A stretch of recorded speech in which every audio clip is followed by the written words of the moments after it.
Hello, everyone. Look at Blight here. Volume 7 has come and gone. We are awaiting the Volume 8 premiere 8-ish months from now. But there's a quick discussion, or not a quick discussion, but a discussion I want to have about episodes 9 through 13. And if this volume, in fact, paid off all that crap that we discussed in the 1 through 8 discussion. So I am joined by Dr. Pepper, Leukemia, and Ryman. Introduce yourselves, lads. Hello, everyone. It's your favorite talking soda here, Dr. J23, here to discuss more RWBY Volume 8. And oh boy, I'm excited. Hello, my name is Luke, aka Thoughtful Pug. You might have remembered me as the guy who spent 3 hours breathing into his mic last video. So 3 hours breathing. yeah, I'm sorry, and I got it fixed this time, so hopefully that won't happen again. All right, Ryman. And I am Ryman, the tag-along who has only joined this party part way. Okay. So if you guys type anything in chat, I'm not going to see it for like the next 10 minutes because I got to look at my notes and whatnot. All right. So starting off, episode 9. We have here Mantle's heat being cut off as people are confused and scared. Naturally, that's going to attract the Grim. Ironwood is being put on trial. He defends himself against the other councilmen, but honestly makes a very poor argument that doesn't justify his actions. He dodges questions or answers around them. Well, we, the audience, know why. It is understandable why they question him. Sleep pretty much tosses Ironwood's words aside of checks and balances back in his face, and then hit the button a little too soon there. Jacques gets some news about the heating grid, and it seems he's been bamboozled by Watts. Ironwood said he's trying to protect Atlas, yet Robin points out that he does not trust his colleagues to help him out, aka his councilmen, and he is keeping them in the dark. Again, I cannot side with Ironwood here, because Slate and Robin have made valid points despite the fact that I know, what's going on. Robin plays a trump card, however, a perfectly timed interruption by Weiss prevents this. Have we gotten anything on this Paladin incident? So far, it seems like Watts has staged it so that he could fake his death and leave Atlas. The sweat beads are a very nice touch. Much as I love how Jacques is a smarmy sleazeball, seeing him squirm like this is very, very fun to see. And then here you go. You got the little sweat beads on Jacques there. Just good fucking shit. Let's see. So Watts feels betrayed and disgraced by Ironwood, and as we know, due to Pietro's project getting chosen over Watts's, whatever that may be, Ironwood walking towards Jacques with the footsteps in the background made me think of Mr. X from RE2. I got a little bit of PTSD there. And then Jacques' response to the accusations, "This is fake news." Weiss finally gets her revenge, and I love that she was in the moment, came back to reality, and was questioning, can I really do this? Side note, these idiots right here. What in the fucking fuck made you think burning fire dust was a good fucking idea? So anyways, so Jacques was a councilman for all of one night, and I do feel this was resolved a little too soon as Jacques winning the seat was otherwise inconsequential. All it really did was slice the pacing so that the plot could get to where it was going. Granted, there was a lot of stuff crammed into this volume. It felt like a 26 episode season crammed into 13 episodes. I've heard a couple other people say that. I forgot who exactly. But anywho, Ironwood is vindicated and Jacques gets more or less screwed. The only line was memed, and I gotta say, well, I thought it was fine for what it was. The memes were great. The memes were very, very great. So, although his access into things only amounted to shutting down the heating grid, the fact that Watts got that kind of power made him a major threat this volume. And Winter is awesome. That is all. And Jacques is useless. Confirmed. Although Ironwood is not being specific, he is talking out loud. Granted, by the end of the episode, they all end up knowing about Salem. This felt like a poor awareness of surroundings by Ironwood. Oh yeah, because he was talking about Salem, because Rob's over there like, "Yep, still here, everybody," being all cute and whatnot. So yeah, like Ironwood walks about and he's like, "She doesn't know yet." It's like, dude, you're saying that shit out loud. Like, what the fuck, dude? So, Ironwood's a little bit surprised. He's like, Meanwhile, people are still rioting, the Grimm are probably coming, and the Republican convention is upon us. So Robin is now on Ironwood's side, and he has the rugged puppy dog eyes whenever, she comes and talks to him and is all like, "Hey, I believe you now." You see, you got a little puppy dog eyes. He's a happy boy now. He's like, "Oh, people believe in me, yay!" Um, but Ironwood's grip on Hope slips right as it was uplifted. But then Oscar comes in and really shows how far he's come as a character. Let's see, come on. We can do this together. Yep, RWBY being inspirational. All right, everybody, time to do their jobs. This might be an episode 11 thing. Oh yeah, Neo shows up. Oh no, I deleted that image. That's right. Anywho, so yeah, Neo shows up. She's there. She's like, "Oh, shit's going down." And then we have this cute ass fucking moment. Not a big shipper, but this entire scene was cute. Also, they agree. Now it's time to tell Ironwood what the lamp revealed. I wonder what hindsight is going to have to say about this. All right, so now all the councilmen know about Salem. Ironwood knows she cannot be killed. The truth is like an onion; it has layers. So here I get why Oz would hide that about Salem. However, I still cannot grasp hiding Salem as a whole. Going to the phrase "the greatest trick the devil ever pulled" was convincing people he didn't exist. That kind of thing. I'll get into that later. So let's see. So yeah, we have a new Grim, pterodactyl-looking thing. And then this bit was a little cheesy, in my opinion. A little cheesy. Granted, I know they were playing on his fucking semblance, but whatever. And I actually felt bad for Whitley this volume. I actually felt bad for him. His dad's been taken away, his sisters are gone, and his mother's a drunk. Yeah, I cannot help but feel bad for this little dude. Yeah, Jock is taken away. That is that. And then Neo, of course, tells Cinder, like, "Hey, I got the thing you were asking for." And then that concludes episode 9. And I'm actually taking a lot longer than I thought it would. So, anyways, moving on to episode 10. What the fuck? Did my notes get all fucked up? My notes did get all fucked up. Alright, so, anyway, the Grim Invasion is going in full force, and the cinematography is on fucking point. It's based on these scenes here. Can't stop attacking my chords. I feel like really like the Grim friendly fire here. You see this Megaliath, I believe they're called, step on this Ursa, and then of course we have I almost called her Yara. I don't know why I almost called her Yara. Who the fuck's Yara? Yang and Elm double team on this elephant here, and Elm just grips it, lifts it up, and then Yang just like beats a bunch of grenades into it. She then pushes up, and then Yang detonates it, and they kill it. I love that dynamic. And hey, it's Blake, Yang, and Elm. I wonder what's going to come of that. And so, Clover and Qrow, they get new orders. I initially didn't really pay much attention to this, but as I rewatched the volume based on everybody's reactions, people on YouTube, I was like, "Oh, that's what happened. Okay, makes sense." And then I just took a screenshot of that because I thought it was funny, Weiss giggling over Marrow being like, what the fuck? All right, so yes, they're getting married, by the way. No, not really. Had Robin become the maiden, I would have totally called this Iron Maiden, however. Else Woodpecker. And yes, I know how stupid that sounded. Could you imagine? Yeah. All right, so Ironwood has outed Salem to Mantle and Atlas. If they have any doubts, come morning, they'll learn he's right. Vine doing that was cool and hilarious. The spreading of the Grim out so everybody can walk out. Oh, he's Moses. He's Moses. He's part of the Red Sea. The Grim Sea. The Grim Sea. All right. So, anywho, Ironwood and Robin, they're coming together. They're uniting the people, but Watts has got a plan. He's a man with a plan. And so he has a kind of plan, and it does, in the end, work, as we all know. And Cinder was not around for Hazel informing Salem of where RWBY and company were taking the relic, hence the change of plan from going to Atlas instead of Vacuo. Context. In Volume 6, Malachite's underling mentioned a big guy asking about RWBY. This is how he knew, therefore how Salem knows, hence why they're going to Atlas, Watts and Tyrian. I like that they strung it together and had something so small have a major impact on the plot. Cinder and Neo seem to have conflicting interests.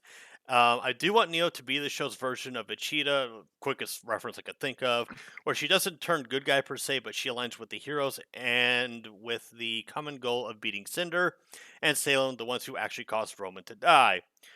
And let's see, there was... Oh yeah, this little tidbit. You see, 1, 2, 3 make Goliath grim on the first image. You see Elm going like, "I got this." Where did number 3 go? Rooster Teeth. Where did the third one go? Did Elm just like stare it into Is that? non-existence? It looks like he died. No, like Elm literally just stared at it and it just decided, yeah, I'm gonna commit not exist anymore. That's literally what happened. Anyways, so we have Penny who says, "Ouch! Those tusks sure are dangerous." You know, typical fucking Penny.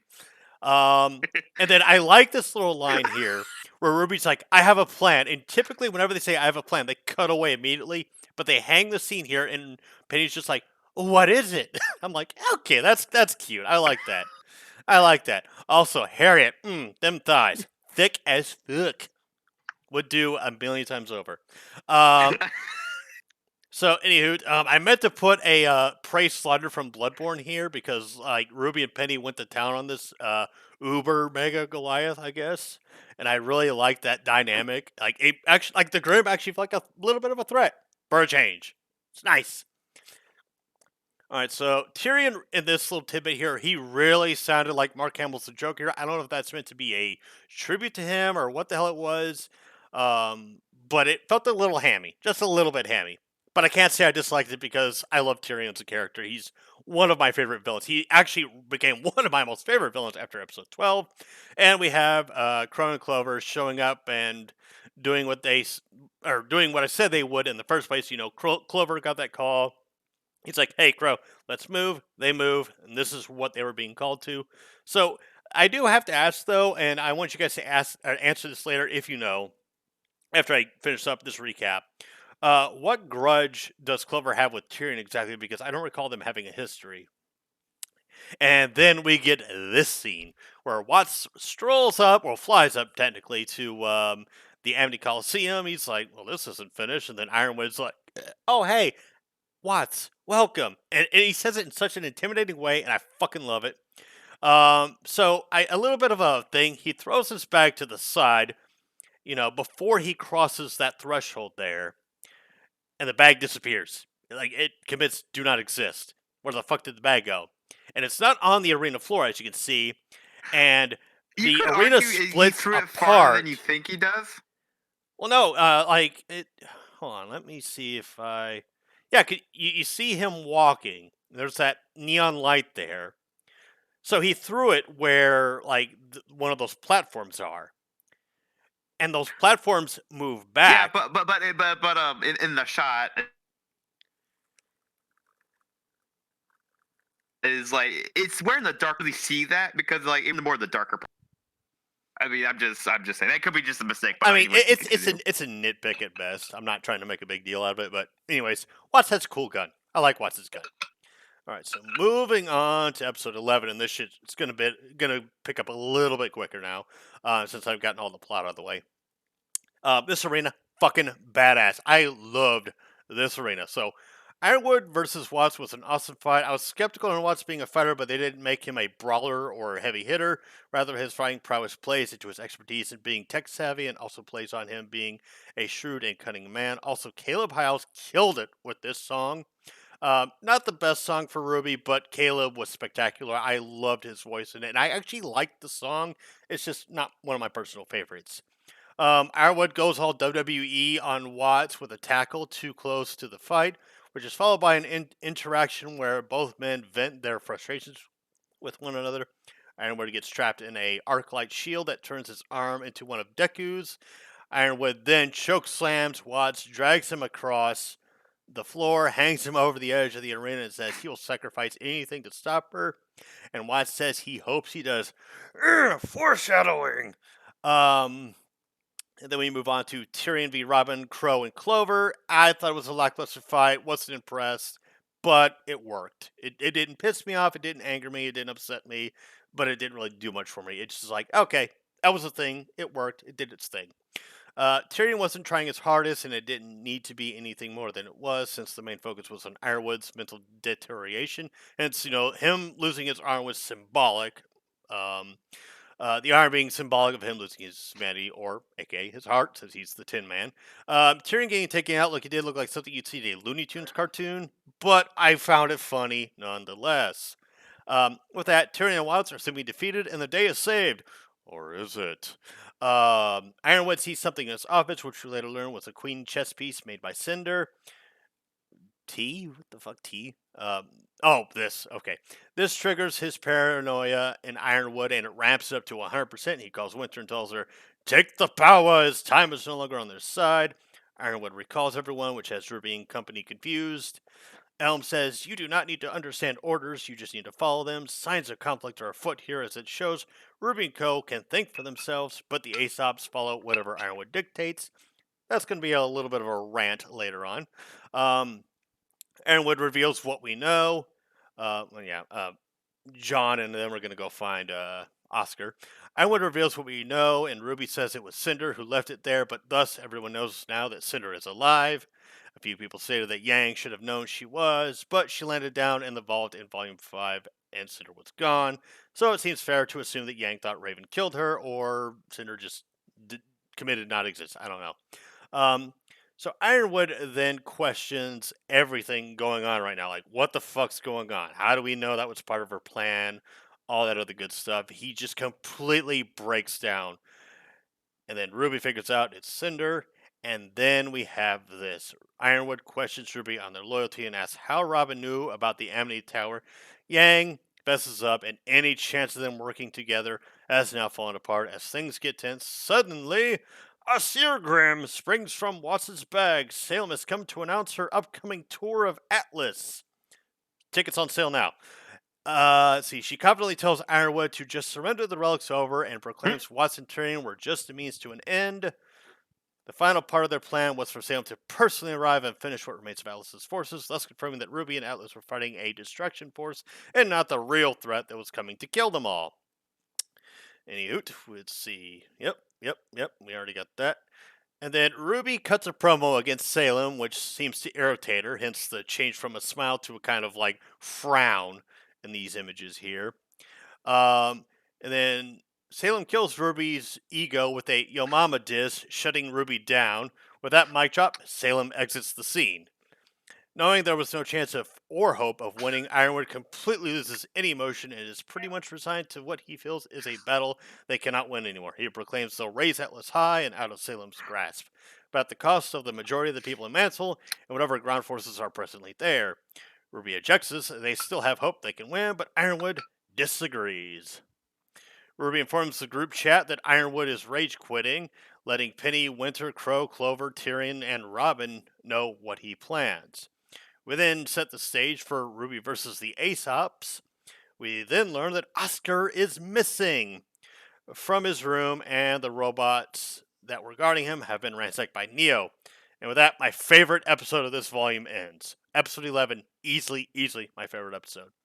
All right, so to start episode 12 off, I promise you I'm going to get to the end of this. Clover attempts to arrest Qrow, but he and Robin object. Tyrian trolls them all, but Robin, in all her brilliance, thinks it's a good idea to attack Clover on a ship carrying that guy. You know, has James lost his mind? Again! So yeah. Carrying a serial killer. Gee, I wonder how this will... Oh, that's right. Give me one momento. Yep, kill that slideshow. Kill it with fire. Alright. Yeah, for like it limits me on how many things I can have going at one time, so yeah, let's see. Can I what the fuck? If I have to kill the slideshow, I'll kill the fucking slideshow. Let's see. Settings. Hotkeys. Ah! That's what happened. Apply, okay. Alright, Tyrian. Yeah, he's speaking to everybody right now. I'm waiting for the show to get to the good parts. Alright, so Qrow was the only one making sense in the scene. I get the orders are orders mentality, but even Clover, having worked with Qrow for so long, would have to question this. I get why the other Aesops are acting, as they have seen the details, but Clover does not. Clover is stupid. I'm going to get a little bit of a tangent here. But I'll actually, no, I've gone on long enough. I'll save it for later. Alright, so we move on. You know, Tyrian crashes the helicopter and whatnot. Winter is confused and wonders what Weiss did to warrant her arrest. So even Winter is not questioning this. She does not think for a second that Weiss may be framed or that a mistake was made. I wish there was more conflicting views on Winter because, let's be honest here, a lot of crazy shit is going on and Winter is acting stupid, as Clover is, if not more dumb, because Winter doesn't have even a slight amount of the picture going on. Granted, her commitment to getting the main powers is something I do appreciate, and I do like how Penny questions everything going on. Like, she is doing what Winter should have been doing. And I like it. I really like it. A lot. And then, yeah, she's just, trying to justify what Ironwood's doing. Next, we go to the Aesops versus RWBY, and you can already see that Marrow and Vine do not want to fight RWBY. Harriet even gives them the first move of surrendering or fighting. And what happens? RWBY drops this fucking bar right here. We're the best huntsman in Atlas, says Harriet. You were. Then you trained us. Oh, loved it. Fucking loved it. So, let's see. Aesop's trained, blah, blah, blah. Oh, yeah. So, justifications. Like, people were complaining that the Aesop should have beaten RWBY. However, I want to lay out a little bit of caveats here. In episode 11, Harriet says they ran themselves ragged, meaning they are not at 100% and likely did more of the hard work than RWBY did. Aesop's trained Team RWBY and Orange, as I call them, Oscar and then all of Team Juniper. Naturally, the latter two teams are better than they were before and have seen how the Aesops fight. RWBY tends to work in a more cohesive and actually cooperative manner of fighting, whereas the Aesops are trained to fight as a singular unit, isolate them, and they're not as strong. Episode 3 implied this. Aesops likely underestimated RWBY's battle prowess, and unlike the Aesops, they use teamwork to win. Blake and Yang are of one mind, whereas Elle and Vine are not connecting. Marrow is hesitant in fighting at all, whereas Weiss is determined to defend her home, and Harriet is now alone, falls, and fails to defeat RWBY and Weiss, or falls to RWBY and Weiss, excuse me. So you can just see there, like, the Aesops are just taken out one by one until only Harriet's left, and even she cannot do it. And then next we have this fucking comedic bit where, that we gotta bury the bodies and shit. And then these two show up, and then Maria's just like, this is the part where they ask us to help. Now, in my reaction, I didn't know what to think of that line, but having seen it multiple times, I'm like, okay, that line's actually pretty funny. Alright, so next we cut to this tidbit. Basically, Nora runs to Oscar, and it turns out it's not Oscar, it's Neo. Everybody and their mother fucking called it. Neo gets punched by Oscar for some fucking reason, and then she leaves back, and then we now have Neapolitan versus Team Orange. And John comedically says, we haven't exactly heard good things. Well, you haven't heard anything from Neo now, have you there, Johnny boy? The haircut has not fixed your hearing at all. So anyways, we cut to Winter and Penny, who have made it to the why do I have the relic? I meant to put the maiden. Then Cinder shows up all Darth Vader style from Rogue One, and then we have yet another fight set up for the finale. And then, of course, Cinder being her, it's like, oh, lucky me, Ironwood spawned, haha. And then, of course, Penny, steps up to the challenge, does her thing.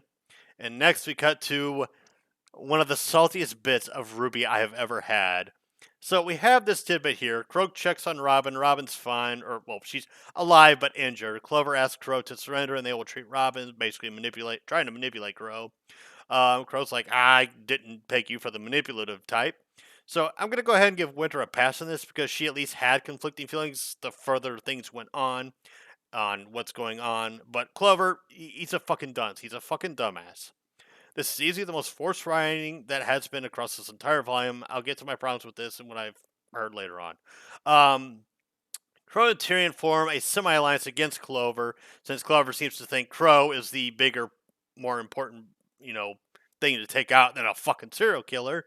It ends with Clover's aura being broken, and one of the most amazing shots the show has ever had. I'm going to go ahead and jump over to it. That shot right there.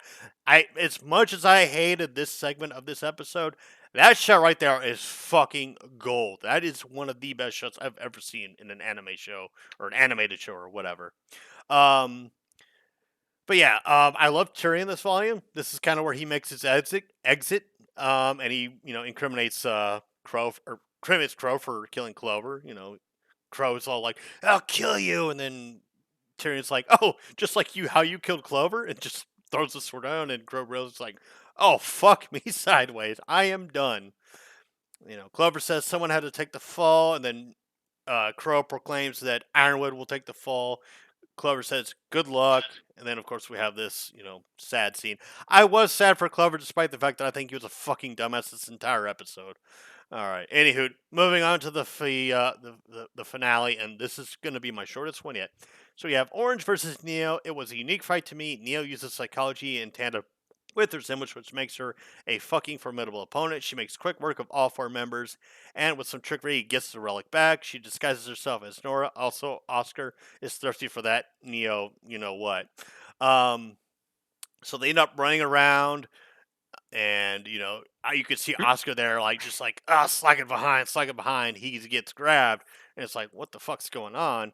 And you think it's Nora, but no, it's not Nora. It's immediately revealed that it was in fact Neo, and she gets the relic back. And of course, she makes her grand escape, and she deceives Ren. Like she does little puppy dog eyes, and Ren hesitates, and that allows Neo to get away. And we see Ren crying there. I'm like, Ren, dude, it's cool. Shit happens. And then we have Neo escape with the relic. So, relic of knowledge is now in hand of the forces of Salem. Oscar is apologetic about losing the relic, and Sean's like, "Don't be." Ren gets a little bit heated, a little bit flustered. Like this dude he's either black and white. Either he's like the most calm dude around, or he's the most angry one around. He just fucking flips the goddamn lid every time. And we of course, have Yang and Blake fighting off Elysian robots. Maria being like, "Hey, time to get out of here. We got to go." Oscar makes his grand escape by saying, "Hey, I got some shit I got to do. I got a beef I got to settle." And then we cut to Ironwood here, awaiting for Winter, and he's like, "Winter, thank you. I know that must have been difficult." It shows that he has completely lost his humanity. He's just in a very dark space right now. Like we need to bring this guy back to the surface. Be like, "Hey, it's okay, dude. Shit happens." It looks very bright lit to me. Yeah. And then we have Oscar come down, and this pose was fucking amazing. Like a lot of reactors thought it was Oscar. I'm like, no, it's still Oscar. So Oscar confronts Ironwood, hoping to mend relations, but Ironwood's paranoia gets the better of him. He feels as though letting more people into his inner circle was what allows Salem to get the better end of him. Oscar tries telling him that they have a chance to reunite the world, and he is throwing it away, but Ironwood has none of it. Oscar then says he is now as dangerous as she being Salem. And how does Ironwood respond? Well, he shoots Oscar. And now everybody fucking hates him. At least those of us that like Oscar, and yeah. So that happens. Dramatic music. So next we cut to Cinder seems to have a bit of history with Atlas. It makes me wonder if she was originally from Mantle. The music in this fight and the atmosphere, everything was fucking amazing. Like that bit right there that you can see on the screen there, where she just grabs both of them in a chokehold and slams them through the wall. I was like, oh my god, Cinder's actually a certified badass right now, at least for the moment. And I gotta say, Jessica Negri's voice acting in this episode was amazing. Like I never thought I'd ever say that about her voice acting, but it was fucking on point. I loved it. So, Cinder has him on the ropes all throughout the fight. Like, you see, Winter being a badass, wearing a manticore into battle and shit like that. But Cinder's like, nah, I ain't have none of that, fam. And just fucking throws a fireball at her, and she's out of the fight for the moment. And it gives her an opening to where Penny has to go rescue Winter. She can go to the Maiden. And you're thinking, like, oh, shit. Cinder's all confident, like, oh, yeah, I got this shit, fam. And then the Winter Maiden's like, what's going on? Where am I? And Cinder's all like, haha, I got you now. And Winter Maiden's like, nah. Nah. Fuck you, bitch. I had a job to do. Booyah, blows her ass away. So let's see. So she has this big fiasco, or this tornado of ice magic going on, and Winter can't get in because Winter's aura's gone, and it's damaging her, so she can't do that. As you can see there, it it tears apart her gloves, and it causes frostbite, a little bit of frostbite there on her fingertips. And then Penny jumps down because Penny's aura's intact, therefore it protects her against the frost. Let's see. Pretty much right. Penny's still having an intact. All right, she leaps down and tries to comfort you down. She does so successfully.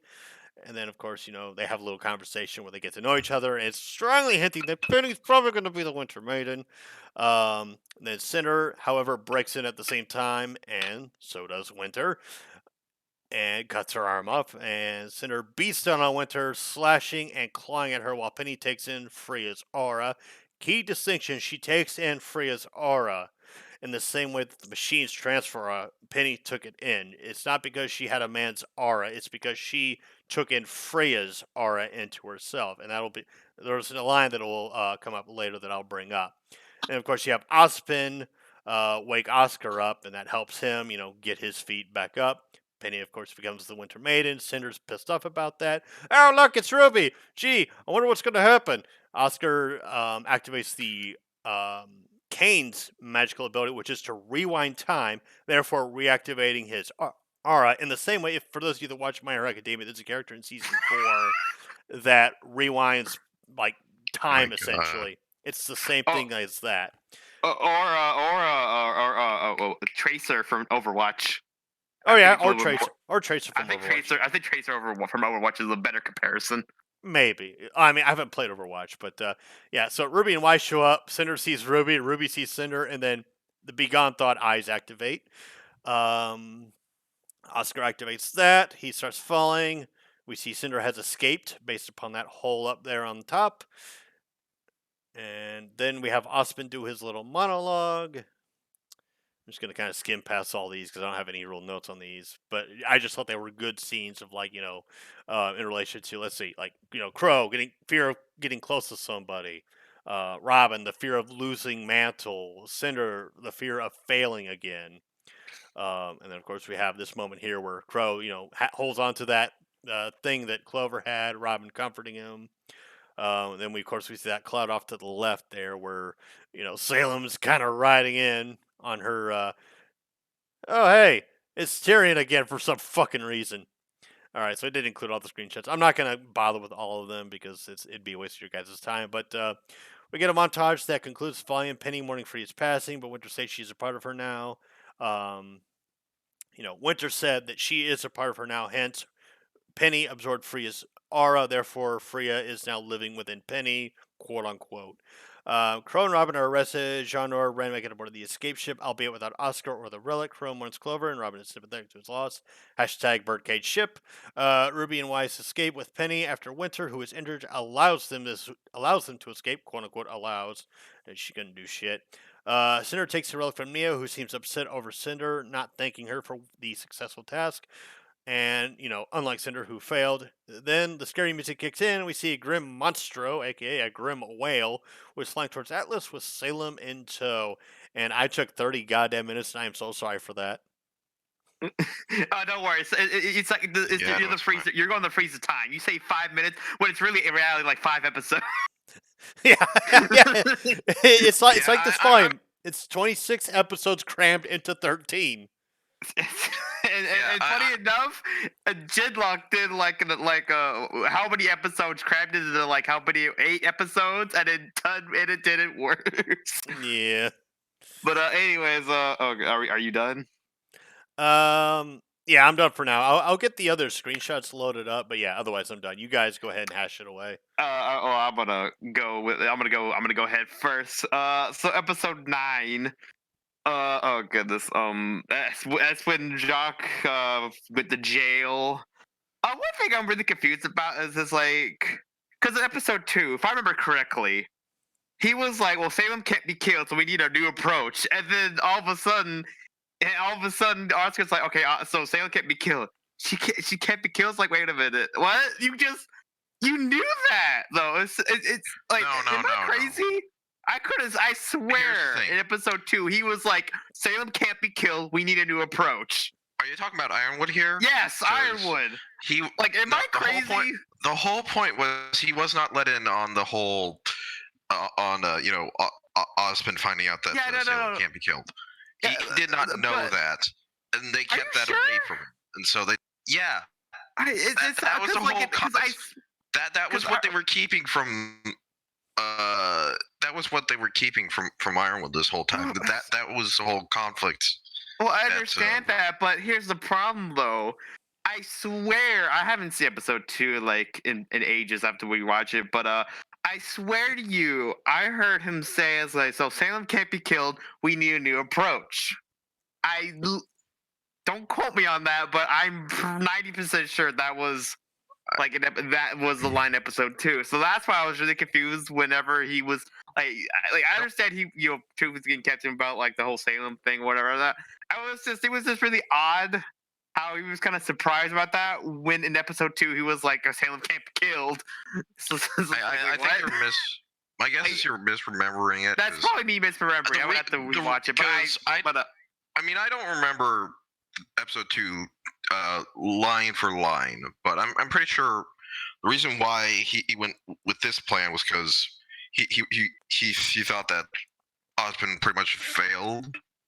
Well, yeah, no. So what's implied is like he thought he failed, and this is like we like need a new approach. It's just like to me in that episode, I could have sworn he says like, so Salem can't be killed. We need a new approach, so we need to tell everyone to work together to do something, right? And then it just I don't know.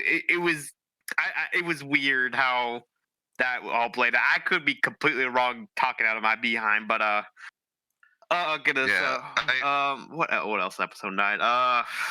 Yeah, the jock thing kind of sort of ended too quickly, but like I understand why.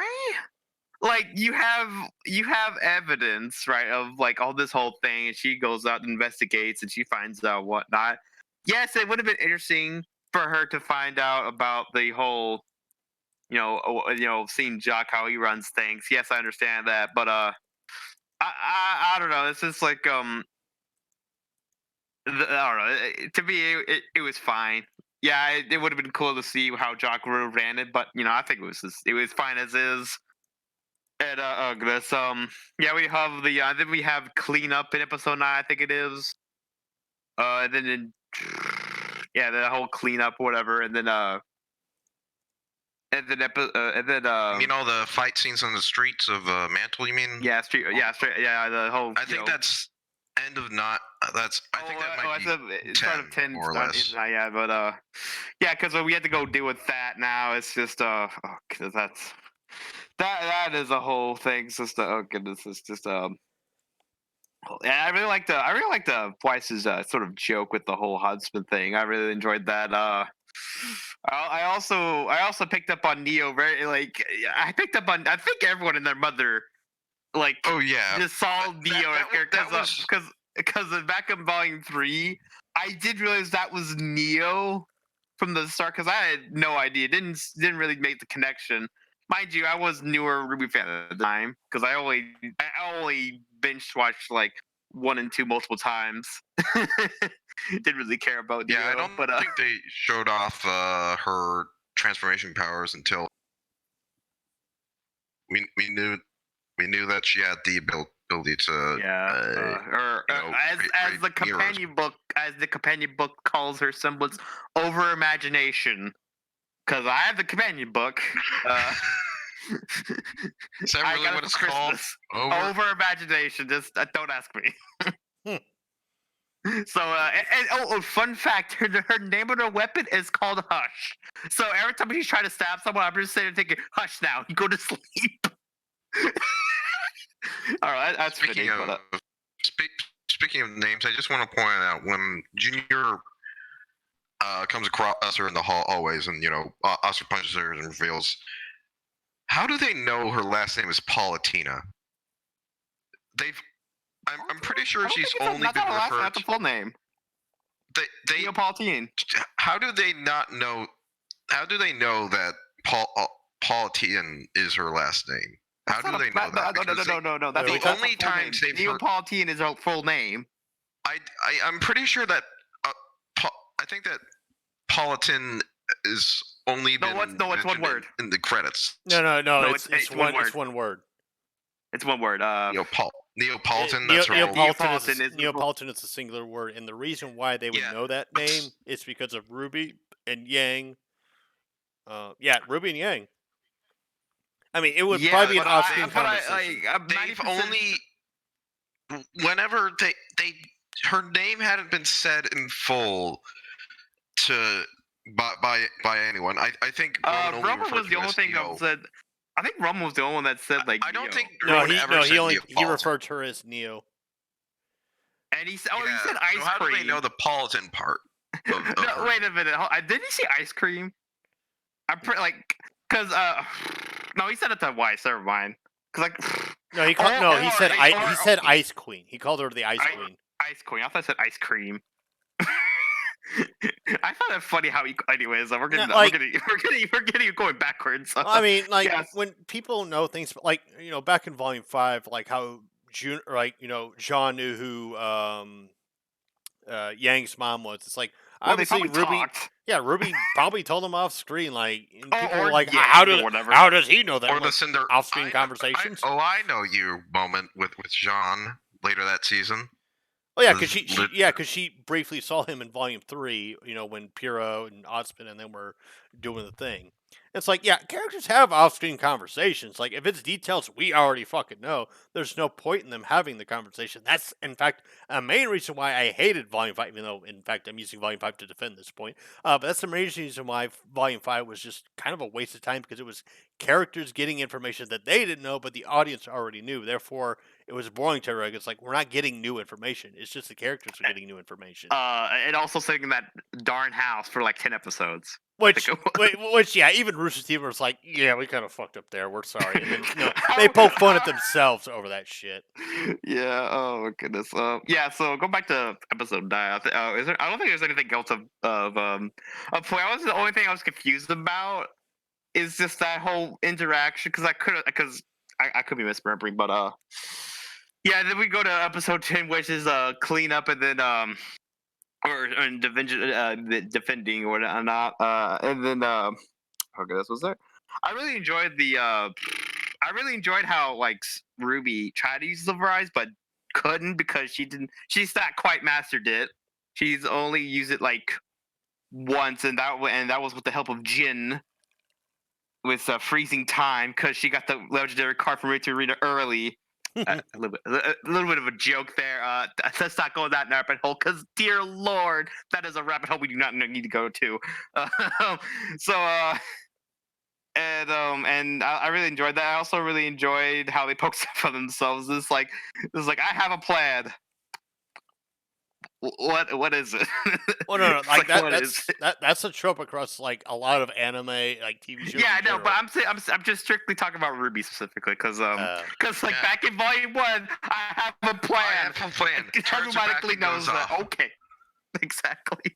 He's like, They just so they I was just strictly talking about Ruby, but oh goodness, I don't think there's really anything. It was just set up.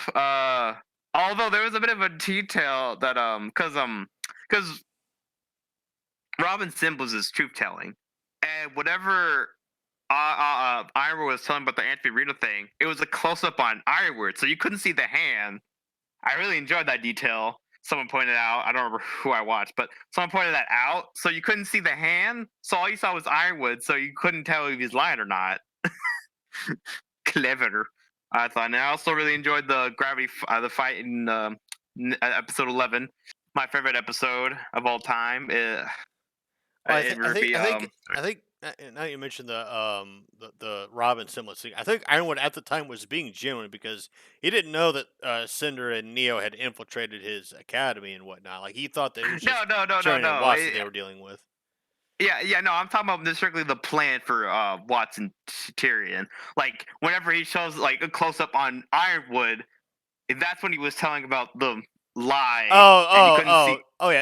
The camera was aimed a certain way. Yeah, exactly. okay. That's what I was saying. It's like the camera was close up, so you couldn't tell if he's lying or not in that particular shot.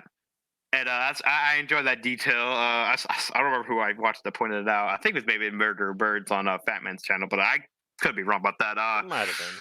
I really enjoyed Caleb's song here. I can't wait for the full release of that. I can't wait. Like, this is the first time I actually really like. I'm really excited about a soundtrack, like an official soundtrack. Well, the music's actually good for. I mean, it's always been good. It just hasn't been as good as it was back in like volumes 1 through 3, and to an extent volume 4. Like volume 5 music, volume 6 music, I didn't really care for. I see. See, the thing is, I honestly like before volume 7. I think I feel like just strictly talking Maya. I think volume 5 has the best soundtrack. As funny as that sounds, or at least before volume 6's Armed and Ready acoustic version. Oh my goodness, best RWBY song ever. Just I didn't think I needed Bluegrass RWBY, but here we are. Bluegrass RWBY. Like I don't like. I'm not joking here. Go listen to it after this video. You watch this video, but oh my lord, that is such a treat. Also, I gotta point out real quick the images that are like playing and repeat right now. Ozpin says like, "Will you recognize them?" or something like that, and it's focused on Neo, and it's after after Cinder hands her the relic, and Cinder just takes it and doesn't even recognize Neo. It's like, "Will you recognize those?" or whatever. I'm like, that's actually a poignant fucking thing to say with that particular scene. It's like Neo's not being recognized for her achievement because she succeeded, whereas Cinder failed. So I like that. I like that. Can't wait to talk about that. Yeah, but oh goodness, and then we go to oh goodness, I don't think there's anything else in episode 11 that was a particular note that you oh yeah, I really love the 2000 throwback where Ruby be like, "What will defeat you? Your mama." Instant cry. Ruby talking that mad shit. Sam's like, "Yeah, well, your mama." Look, as a 2000 baby, I appreciate it. Yo, mama. Like, I also really enjoyed how Ruby, like, her silver eyes kind of leaked out there. Oh yeah, I actually really enjoyed that too. That was a nice little detail. That was a nice detail. Since Salem is technically Grim, and there was a Grim in the room. And then, oh goodness, and then we jump to episode 12. Oh my goodness, that was probably my favorite episode to watch with y'all. A little bit of background. So we watched the episode as a watch party. I think at the time I was celebrating birthday, my brother's birthday, and also I think before or after a tournament that I had just done, or maybe I don't remember. I got 4th place, I think, that day too. Luca was very upset with the episode, especially at Clover, and he was apparently very frustrated. So I watched it with him, and then I made so many jokes. Like I made the joke whenever Qrow screamed. I was like, "Okay, Trunks," broke him. Because he was screaming like Trunks. It was great. Actually, I'm not gonna be. I'm gonna be honest here. Like, what pissed me off more about that episode 12 was the queer baiting bullshit, which I made a video on. I'm not gonna name names on this video because I want to keep things civil and whatnot. But like, there was no indication that Clover and Qrow had romantic feelings for each other. Like, this is all bullshit people have inserted into their minds to think they're like, oh, they had the gay feelings for each other. Like, no, the fuck they don't. They were comrades in arms at best. Like, God forbid, people are just friends in a show, and it's only in this fucking show that people make these fucking arguments, and it's just baffling. Anyway, yeah. So, but regardless, you were upset, and I made a bunch of jokes to cheer you up. I think that was my favorite episode to watch.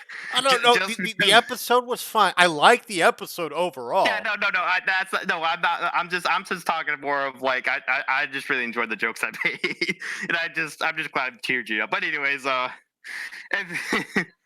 apparently Cinder's weakness is old ladies. She can't beat any old lady. She can beat an old man, but not an old lady. Raven walks through. Are you calling me old?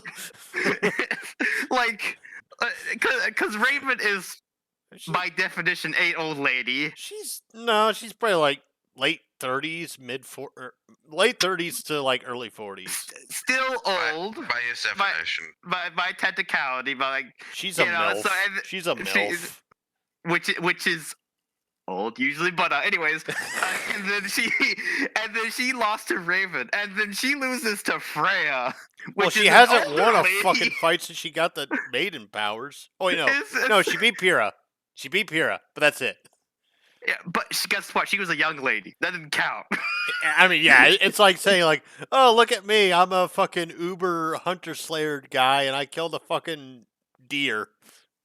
And like with that, Splinter. Look, despite Cinder winning killing her, Pyro was kind of Actually, whooping. if anything, I was gonna say I have to give Pyrrha more props than Yeah, Cinder I'm about to because say, Pyrrha Pyrrha was held her whooping own her. Pyrrha held her own for a Yeah. good long fucking while. I guess give it a sort of a comparison. It's like in Ruby at Arena. Let's say your account's level 10, then you have a whale, and you're winning because of strategy. But then all of a sudden they turn around because they have higher levels than you. That's basically what happened there. Because Mira was winning until ended the fight. But anyways, yeah. So Cinder just can't win against old ladies, and then she was technically winning against Winter. Not as I would assume late 20s ish, or at least around 20. Had she ish. gone for the killing blow on Winter, she most certainly would have beaten Winter and Penny. Because both of them, like even working together, were struggling against her. Like they were to the wall while they were fighting against her. It was just Literally. Cinder's greed for power. Yeah, literally. Cinder's greed for power is what cost her the fight. Because she's like, oh, that girl's falling. That girl's going to go and save her. I'm going to go get the power. And then she underestimates the fact that Freya is kind of a badass. she forgot that she has powers too. Oh shit! Magic doesn't require muscle mass. Fuck! Fudge! Your highest stat is magic. Take that.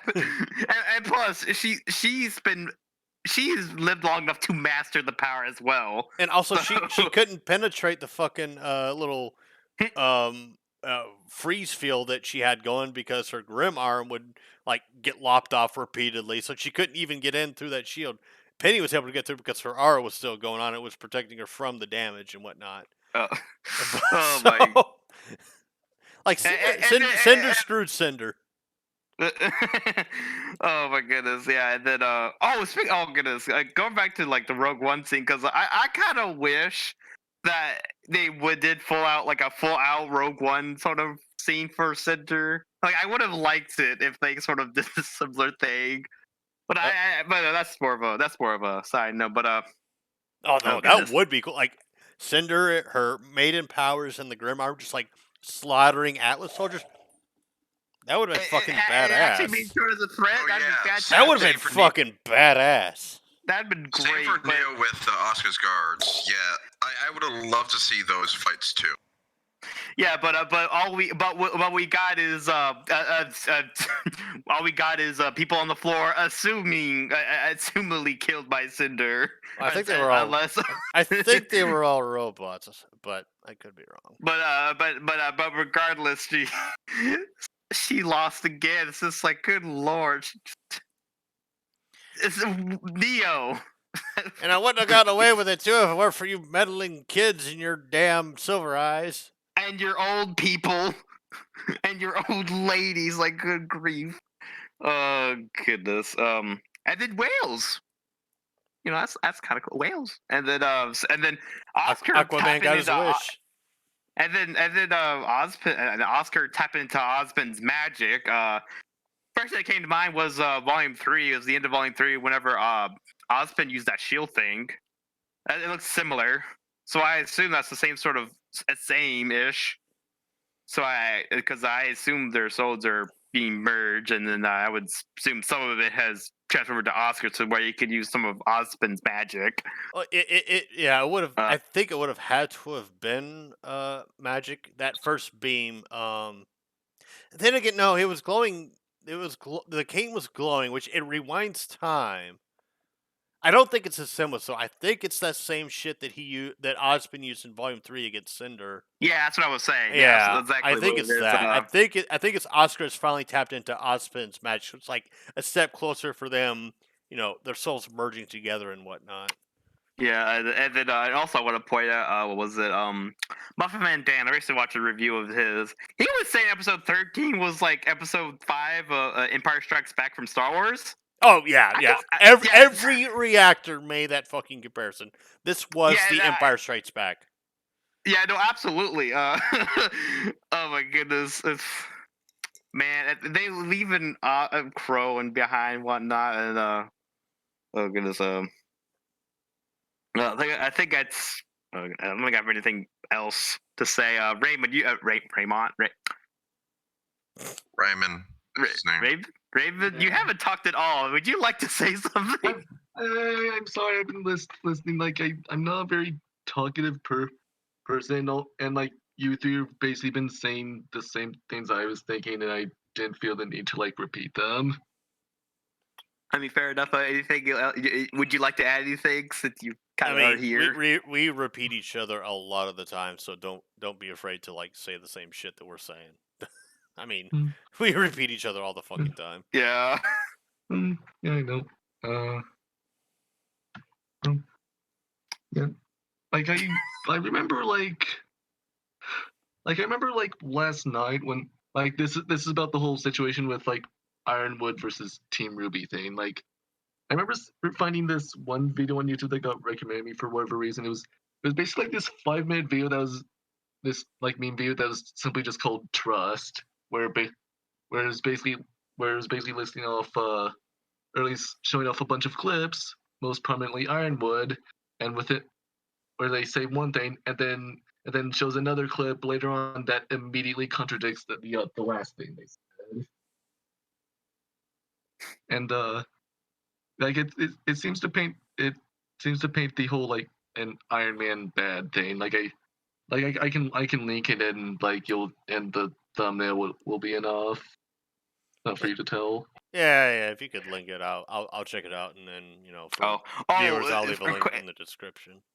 Oh, but there's a quick moment here. This meme right here of Ironwood looking at that. So many memes have coming from that. Oh, It's just I like know. my favorite one is like whenever someone I did an Oscar thing. It was like I live, bitch. It was just like great. Oh yeah, the same thing man. they did with the Sienna Khan. Yeah. Oh my goodness. And then Well- someone made a shish kebab of all the people being stabbed. Yeah, with taking a selfie. I saw that. That was also great. Oh my goodness. Uh, Sorry, I just want to add that in. no, it's cool, but no, like when it came to Ironwood making the decision, like logically speaking, it made sense, but it also made sense for like Team Ruby and Robin and them to disagree with him. Like everything just made sense. Like every character was making the decisions that fit their character. And it's like, people were saying like, "Oh, Ironwood's right." No, Team Ruby's right. I'm like, well, Oh. technically they're both wrong because regardless of what anybody does, Neo and Cinder have fucked whatever plan they have in mind because Cinder's going for the maiden powers and Neo's going for the relic. So it's like, regardless of what you're doing, you're fucked. Yeah.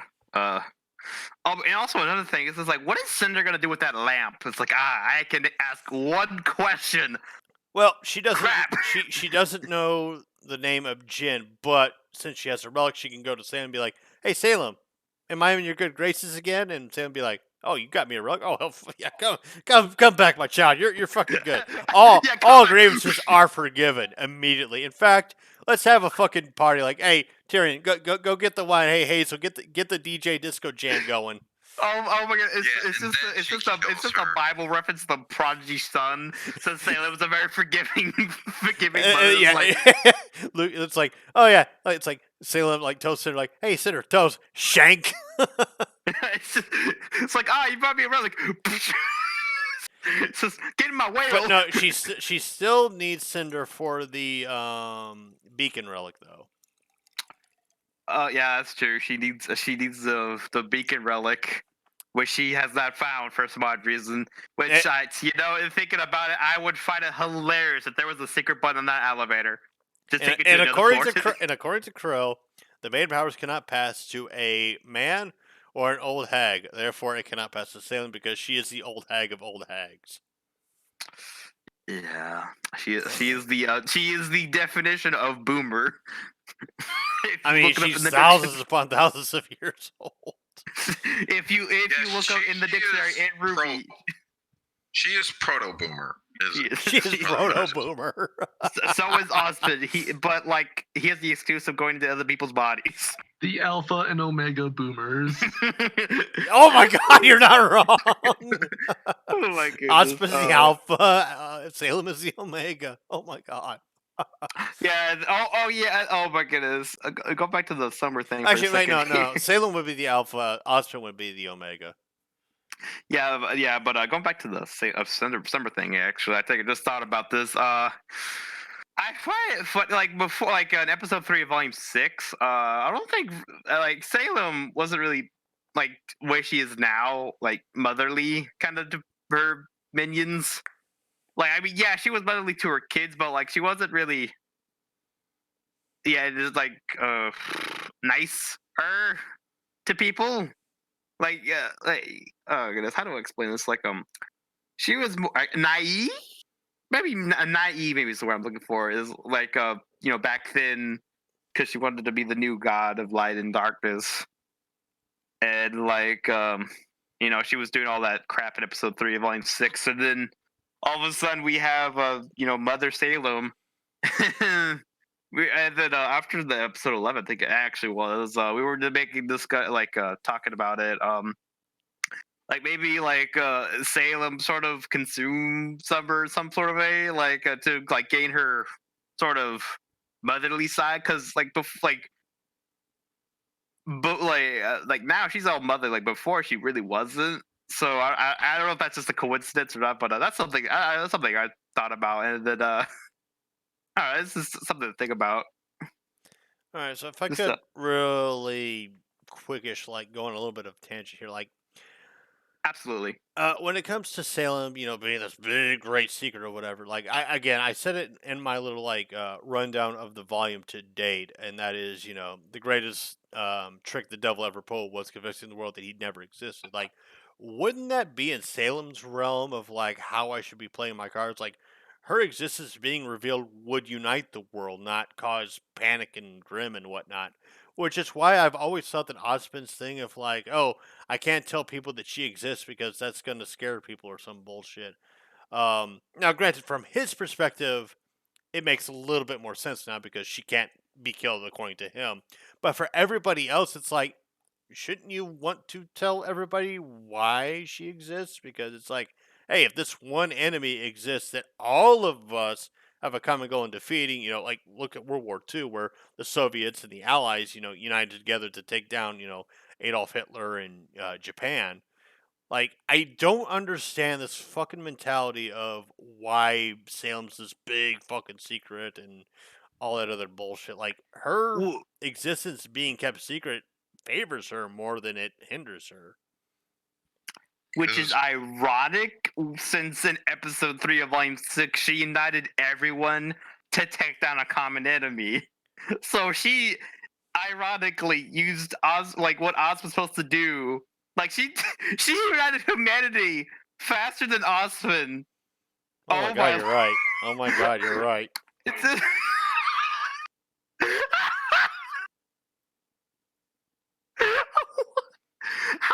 how is this possible? Like I get keeping the relics and the maidens and secret. That makes perfect sense because you could have governments be like, oh hey, Uber power and whatnot. Like governments will get corrupt over that bullshit. But Salem's an enemy of like every human, regardless if you're good or bad. Like regardless if you're Roman Torchwick or Ruby Rose. She's out to fucking kill you and end you, and you are a pawn at best. I just never under fucking stood why Salem being this big secret was the way that it is. It just doesn't fucking make sense to me. Like take Voldemort for example. Like him coming back, people were in denial of it. They weren't trying to omit that he existed because they didn't want to believe that he existed. Well, actually, no, they did not want to believe that he existed or that he was back or anything like that. They were so scared of him, they were like, let's just pretend he doesn't exist. Let's just pretend he doesn't exist. But once his like shit came out and people were like, oh, well, we can't deny that now, can we?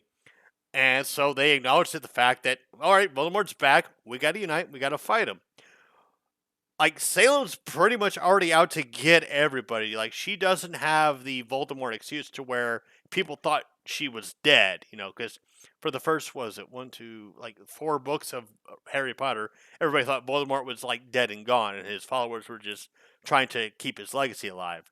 And, of course, there were a couple that believed, like, yeah, Voldemort's not fully gone, but we don't want to, like, strike fear into everybody over nothing, because he may, in fact, be gone, but who the fuck knows?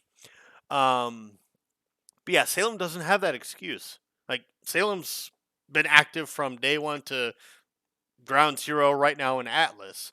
So I don't fucking get this stupid ass mentality of, like, why Salem being this big secret is a big deal. I don't fucking get it at all. I get the relics, I get the maidens. That makes sense. I understand why you want to hide that shit from people. But Salem, I think you'd want to tell people that, hey, there's somebody we could all point the finger at and say, hey, that's our enemy. Everybody else, secondary. Let's put our shit aside and go get that enemy. So essentially, TLDR, Osmond kind of fucked the world. Well, yeah, no, absolutely. Like first he banged the enemy, and then he banged the world. Well, he banged the enemy 4 times at least. At least 4 times, and then the 5th time, and then someone pissed on the moon. It's just Snap Cube's Sonic the Hedgehog Adventure 2 battles just fanned up, just colorized. Like, goodness, duh. But going back to the Osmond thing, I think it's more of like what you said. It's just like Osmond knows how dangerous she is, like she is and whatnot, and like so he understands what Salem is, so he doesn't want to tell people about it because of how dangerous she is and whatnot. But on the other side, it's like, why not tell people to unite everyone to try to do something about it, and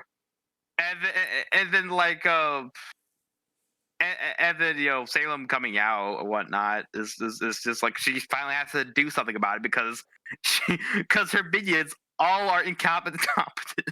Or wait, not all of them. Salem is Cinder is incompetent and can't do jack. She did it once and they couldn't do it again, so she has to go do it herself. So it's just I don't really know. Okay, I might have rationalized why Osmond would keep it secret because he knows that she can't be killed, and therefore he does want people to say, like, or to know that, like, oh hey, yeah, the Grimm are controlled. The people are the Grimm are controlled by a unkillable being. However, if I look at, like, Ironwood, Leo, Theodore, who's the quote-unquote headmaster of Vacuo, according to the comic or book or whatever, and those that knew that Salem existed, it's like, why wouldn't they tell people that, hey, Salem's a big deal? Like, they wouldn't think, like, oh, because they didn't know that Salem was unkillable. I don't know. Wait a minute. Did Osmond tell them about, like, specifically the headmasters? Did they tell them about Salem? The headmasters knew about Salem, but they didn't know that she was unkillable. Oh, okay. All the headmasters and Qrow knew, Qrow and Raven, and I guess Summer knew. No, actually, I wouldn't even say Summer. No, because Tyrian doesn't know shit about anything going on. Yeah, so it would just be Qrow and Raven. Yeah, Qrow and Raven. So the only thing he told them was that Salem exists, she controls the Grimm, and she's public enemy number 1. But he did not tell any of them that she was unkillable. See, what would make more sense is if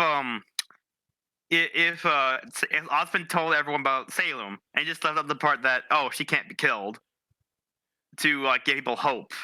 Well, and unite everyone. Well, yeah, he omits the part of her not being killable to not make people stray from her path. What I don't get, however, is, like, in the case of Raven, Qrow, Ironwood, and all of them, it's like, oh, if this enemy exists, why can't we tell the world about her? Like, yeah, they're following Osmond, but wouldn't they suggest to him, like, why can't we tell the world about her? Because if we tell the world about her, then we'll all, like, the world will unite with us against her. And, like, how does Osmond answer to that? It will cause panic, distraction brings the Grimm. It will cause panic. It will cause panic. Who fucking cares? Like, we know who our enemy is. If we call our enemy out, we put them out in the open, we have a final conflict, and we call it a day. Well, I mean, we just established that Osmond is the Omega Boomer. So maybe that's what it is. Is just sort of like that's what he's just used to. You just don't really tell anyone about it. Maybe I don't know. I just think that is the dumbest plot point this show has had. Is like Salem's this big secret and blah blah blah. I'm like, from Osmond's perspective, I get why Osmond kept it a secret because she can't be fucking killed, or at least according to him, she can't be killed. But it may have been specifically that Osmond himself can't kill her. Because silver eyes are a thing. Maybe just petrify the fuck out of her. But I don't get why Ironwood or any of the other headmasters would keep that shit a secret. Like, why wouldn't they question Osmond's like, well, hey, if this enemy exists, this one person that controls the Grim exists, why not tell everybody else about her? We can all party together and go kick her fucking ass. Do you think it was pride? Because Salem told him that she united everyone to defeat the gods, and it didn't work. Do you think that's why he didn't tell anyone? Because Salem was like, "So I did this, didn't work." So maybe that's why he didn't tell anyone, because it didn't work the first time. He doesn't want to do the same thing Salem did. Go up to the unkillable god and we assume he's unkillable. Maybe that's what it is. Because say for example, say someone says wants to try something in a video game, it's like, oh, I want to try this, but then someone else is like, well, no, that doesn't work. I tried it, and you don't do it. That sort of makes sense because they told that person has done it, and it said this does not work. So you're like, all right, I do not want to do that because it does not work. So in Osmond's case, Sam was like, so I did this, but it didn't work. So Osmond's like, all right, don't do that. Well, yeah, Osmond wouldn't do that, but the other people he has in his inner circle would. I mean, yeah, kind of. Iron was kind of doing that, or at least in this volume. Well, he was trying to.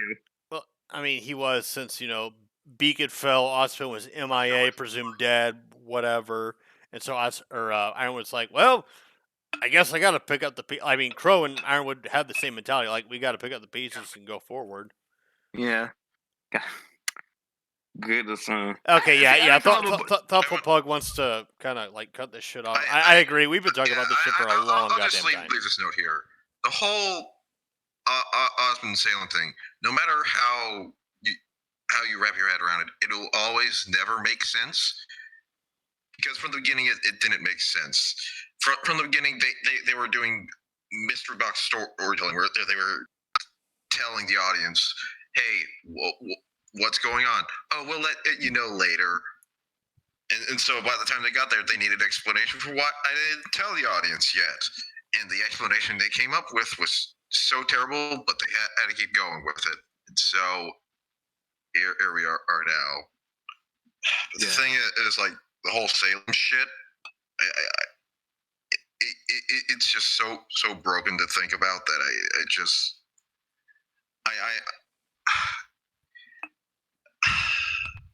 Yeah. I think that sigh is enough. Yeah. Yeah. How about we actually talk about the season itself? Yeah, I know, right? We've been going off of this plot hole. To be fair, I was going off of the summer thing, and then it sort of connects to the episode, because what was this episode a season trying to establish or trying to do? Tell everyone about Salem. That's what we were doing. We were discussing why they should have done it earlier, and So, well, yeah, because Osmond recruited a bunch of fucking morons that don't think for themselves, kind of like the Aesops. Am I right? I mean, Clover prioritizes fucking Qrow over a serial killer. Oh my god, I could go on a fucking vitriolic rant over how stupid Clover was in that episode. How about we do that now? Let's do that now. Okay, all right, I need to fucking clear the air over that writing abysmal piece of dog shit. Who Rivas? Is it Rivas? Eddie Rivas and Eddie Rivas and Kiersey? and the other Eddie Rivas and Kiersey Burkhardt. Yeah, Poop Garden. lady. Poop garden. What the fuck? Don't ask me. Apparently, she put poop garden in her book. Okay, so Do not ask I'll start it off by saying that the the the justification I have seen for it is that Clover, or not Clover, Qrow was specifically attacking Tyrian, avoiding attacking Clover, but because Clover kept attacking Tyrian or kept attacking Qrow, Qrow was just like, well, fuck it, I have no choice. Also, I'm hearing an echo. that would be Raymond or Raymond or whatever. Oh. Ryman. Yeah, there. Like I that, think I moved the computer slightly, so that was the justification I heard, was that, Qrow kept going at Tyrian, Clover kept going at Qrow, so Crow's like, well, fuck it, I need to like at least get this guy out of the way so that way I can take care of Tyrian. Um, Tyrion and Qrow didn't technically work together so much as like Qrow was just like, okay, well, this guy's not going to attack me, so I'll keep that in mind. I'm going to go ahead and go at Clover, take him out.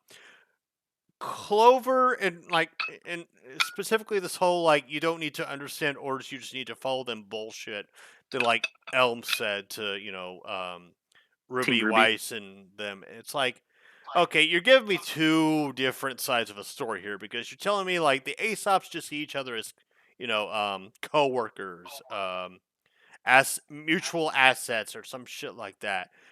But the way they interact with each other suggests to me that like they're actually friends. They do shit. They do shit after work and blah blah blah. Like they're not this super secretive op shit thing that you were saying that they were initially. So what you're telling me and what you're showing me are two totally different things. Now, granted, I'm not shitting on the writing on this show.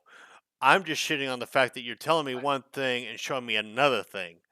And that only applies specifically to the Aesops in episodes like 3, 4, 5, and 6, and this episode. Because I'm seeing two totally different things right now.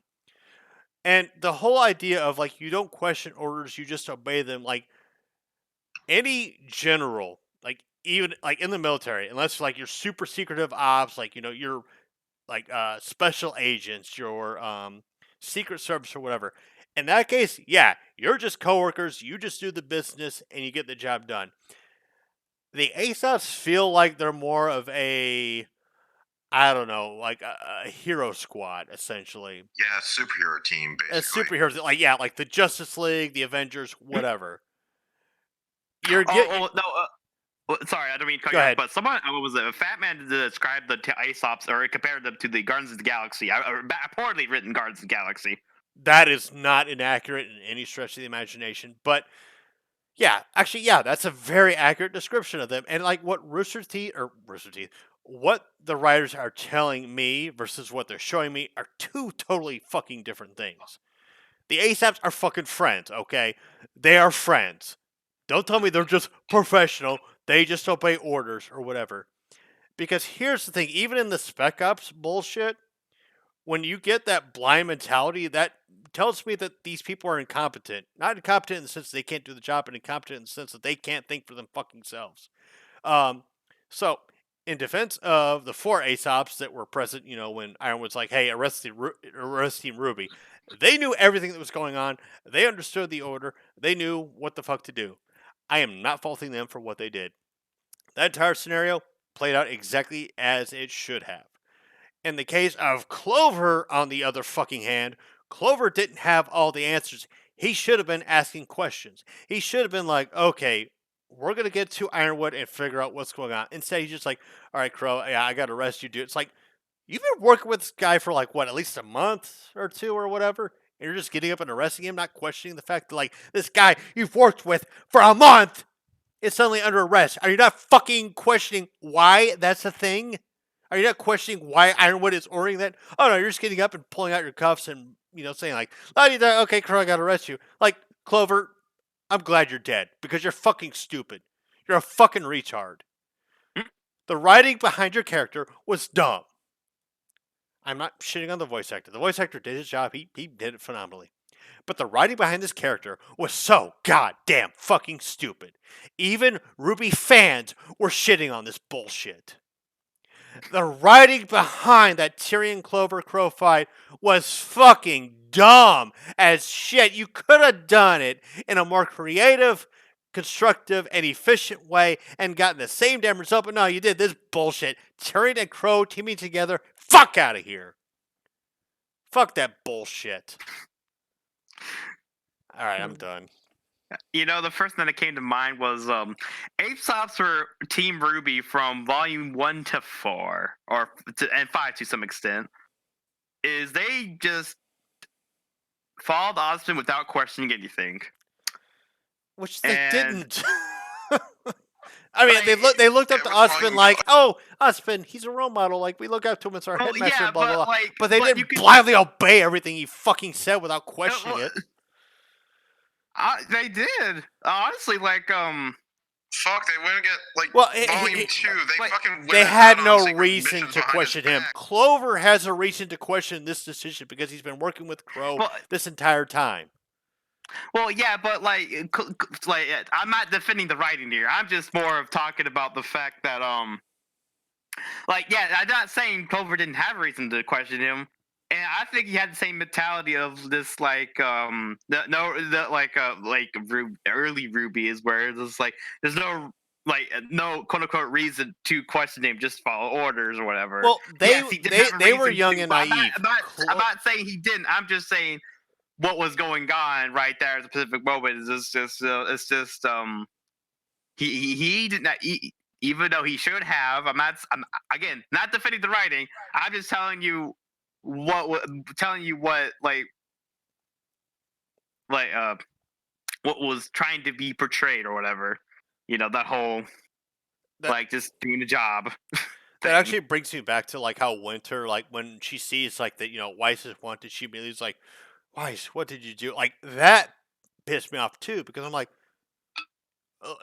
what? You're more loyal to Ironwood than your own family. You don't think to like put maybe like okay, Ironwood, Weiss, they're in conflict. What's going on?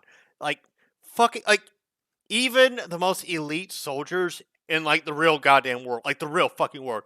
They expect their soldiers to fucking think for themselves, to like assess situations, be like, okay, let me put all the facts together and decide what the fuck I need to do. It's not an immediate like, oh, this person said this, I need to do the thing. That's not how that shit works. Well, again, I'm not saying that's how that works. I'm just telling you what they were thinking and what they were trying to show, like However, I know I'm shitting on Winter or the writing of Winter right now. I will say that at least Penny was there to like kind of stir the emotions of Winter, and even Winter was like, "The fuck am I doing?" Like she actually questioned herself a couple of times. So at least we had that with her. Clover.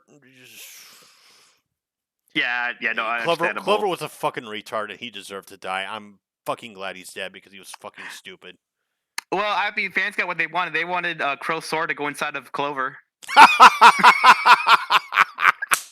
out. Leave the call. Oh my god. Oh no. Oh no. Oh no. Oh no. I'm kidding. I'm kidding. I did not think that would come from you, Dr. Pepper. Holy okay. Wow. Look, I'm a man that points out the facts.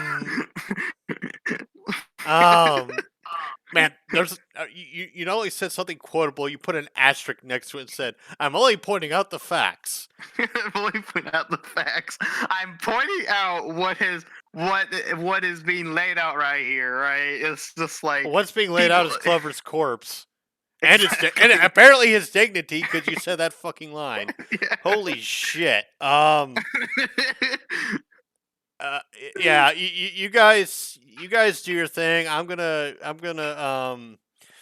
I need a moment or some shit. Like holy fuck! All right, Dr. Pepper, I need to recover from what you just said. BRB. Oh my God. In reality, I need to take a piss break. Oh. So, alright, he's out of the room. Now we can talk about Sympho Gear. But no. I will point out that something friend of ours, Janice. I should I go? Yeah, I'll just call him that, Janice. we talking about the Qrow fight 8 scene with Clover again, and he pointed out how just this season as a whole feels more coherent than previous seasons because it actually sticks to the themes that it presents, even when it fucks up and falls on its face, like with Clover and Qrow. Themes being, and I wrote these down. Well, hold on, I'm finally pulling out my own fucking notes here.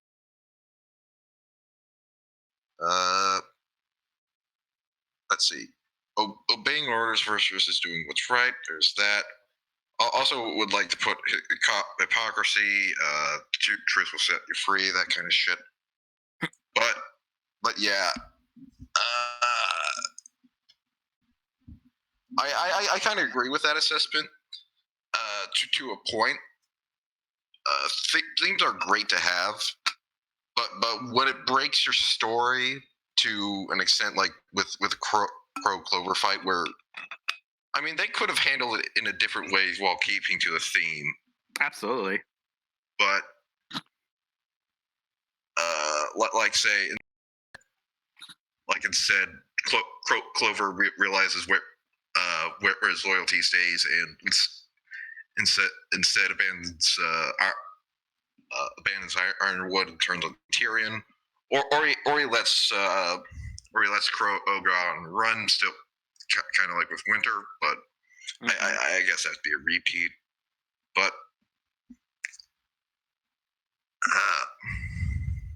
I'm back. And I'm thinking back to personally, I don't think the Clover and Qrow fight like pissed me off the first time I watched it. And I'm not saying that it's gotten better for me after the 4 times we watched it together. But it doesn't piss me off as much as something that RWBY said in the fight with Harriet. How she was still going on about, we need to unite against Salem. Why are we doing this? She's saying this as the person who's going against Ironwood, who's the one who's actively dividing the group against one another. It's just blatant hypocrisy, and this is the one thing that the show does not point out or criticize this season, at least. Yeah, that's like the one thing I sincerely hope. Oh, sorry, I didn't know. Keep going. I didn't know you were finished. Because it fucking annoys me. I see it all the fucking time.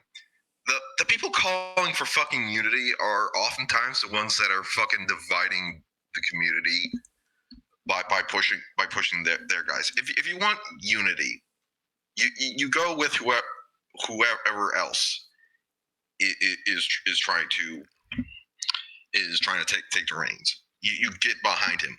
That's what unity is. And I'm not saying that, hey, that's a good thing. I'm saying that you shouldn't fucking call for unity when you're the one that's causing disunity in the first fucking place. Jesus fucking Christ. See, episode 11 was the best episode of the show of all time. I would actually agree. Yeah. And 12 was the worst episode since Volume 5. I disagree. More the Merrier was 10 times worse. Which one was more the merrier? What volume was that? Episode 11 of Volume 5. I said since Volume 5. Yeah, the worst episode since. Oh, since? Oh, okay. So Volume 6 and Volume 7. Plus character show. No, I can't say episode 12 was a bad episode because the ASOS v RWBY fight was just fucking great. And plus, Wex actually did something in her life she'd never done before. Win a 1v1. Yeah, now that Mr. Meeksix can die finally. Yay, I can finally die, Mr. Meeksix. Yeah, that fight's kind of hit and miss for me because, like you said, She never kissed you. Luca, they're with how the Aesops are done in this season, it's very hit and miss with them. How they're trying to present them as disunited, only following orders, but they come off as friends at the same time, where it's very, very fucking confusing to the point where it's downright contradictory, their characterization. Well, I mean, sorry, go ahead, finish. And it didn't feel like it was a divide and conquer. Like Team RWBY used teamwork against them. Yeah. With Blake and Yang, yes, but Weiss and RWBY were doing singles up until Weiss finished off her opponent, and then came over to finish off Harriet. Well, no, but I don't think that really counts, because Weiss had to deal with Meryl all on her own, so it wasn't. It just it wasn't presented the best way it could have been. Well, I think like with all the shit they've been building up to at this point. Well, I mean, with Yang and Blake taking down Vine, I think that's when morale for the remaining 3 Aesops people, that's when it really started. It's like, oh shit, they might be able to beat us, but we're not at 100%. We might not be able to beat them. Like, that fear of defeat, kind of set in. And yeah, I mean, you're right. Like, Weiss mostly dealt with Marrow solo. Harriet with her knight. Well, with her knight, but I mean, it wasn't with her teammates. It wasn't with RWBY or Oh yeah, I know, Yang, or with Weiss or Yang, with Blake or Yang. But no, the way the fight was handled, and if you use the context that I brought when I was doing the laydown of the episodes, like it makes sense why Team RWBY won. Like they were fighting Aesops, sure, but they were not fighting Aesops at 100%. They were fighting that maybe 70%, 60%, something like that. And plus, Aesops are more accustomed to working as a singular unit, like, all 5 together doing one thing as opposed to branching off and doing things. Whereas Team RWBY, for, think back to Volume 2 where they split off and do their own thing. They're used to fighting both together and individually. And that's the advantage that they had. I dare say they fought individually more than they fought as a team. They have fought more individually. That is true. So they've by technicality have more experience than like work more. They actually work as a team and actually can work on their own. See, and whatnot. I think it would have behooved Rooster Teeth. I mean, granted, I imagine the Aesops were an idea they came up with, when Volume 6 was wrapping up, but like, have the Aesops be mentioned like Volume 2 or Volume 3. Have them mentioned as like, this uber badass team or some shit. That way we have, a bit of foreshadow or not necessarily foreshadowing, but a bit of like background for them, because this volume is the first time we've ever heard that they existed. Like, they're not a top secret thing because the people of Mantle know who the fuck they are. Say in Volume 3, have them show up, have them be there for guarding purposes, like actually security. Because what was it? I remember was saying that that they're like the most trusted, like loyal, like sort of his personal team, if I remember correctly. Just why not have them show up and actually serve as security, or just have Clover himself show up in Volume 2 as like Ironwood's like top dog or whatever, and he's just like, oh yeah, my teammates are out scouring the town, making sure everything's good and whatnot, and have him pop up in Volume 3 alongside Glinda and Qrow and whatnot. And hell, that would have made his death in Volume 7 that much more impactful, because it's a character we've actually grown attached to over the course of years instead of a singular volume. Like, Yeah. I wasn't fucking sad that Clover died. In fact, I was like, No. he kind of deserved it because he was fucking dumb. I felt bad for Qrow, a character that I've been attached to for quite a couple of years now. Oh my goodness! What was it? I was watching the going a little off sidetrack for a second here. Qrow, everyone what was it? Fat Man was pointing out, or it was Fat Man and Raven, and their final reaction for Volume 7. They would just point out the fact that Qrow has been shipped with Winter, X. I'm just like, wait a second. Does he have? He's been shipped with just anyone he's been personally attached to, just like, oh, ship. He's been shipped with Winter, Summer, Raven, disgustingly. Clover, of course. He's been shipped with RWBY. Yeah, Osmond, Ironwood. Disgusting. Well, yeah, but I didn't say all of it. I've seen him ship with Ironwood. He's now being shipped with Robin. Funny enough, oh my goodness, speaking of that, Birds of a cage, or birds of a feather, not birds of a cage. What the fuck?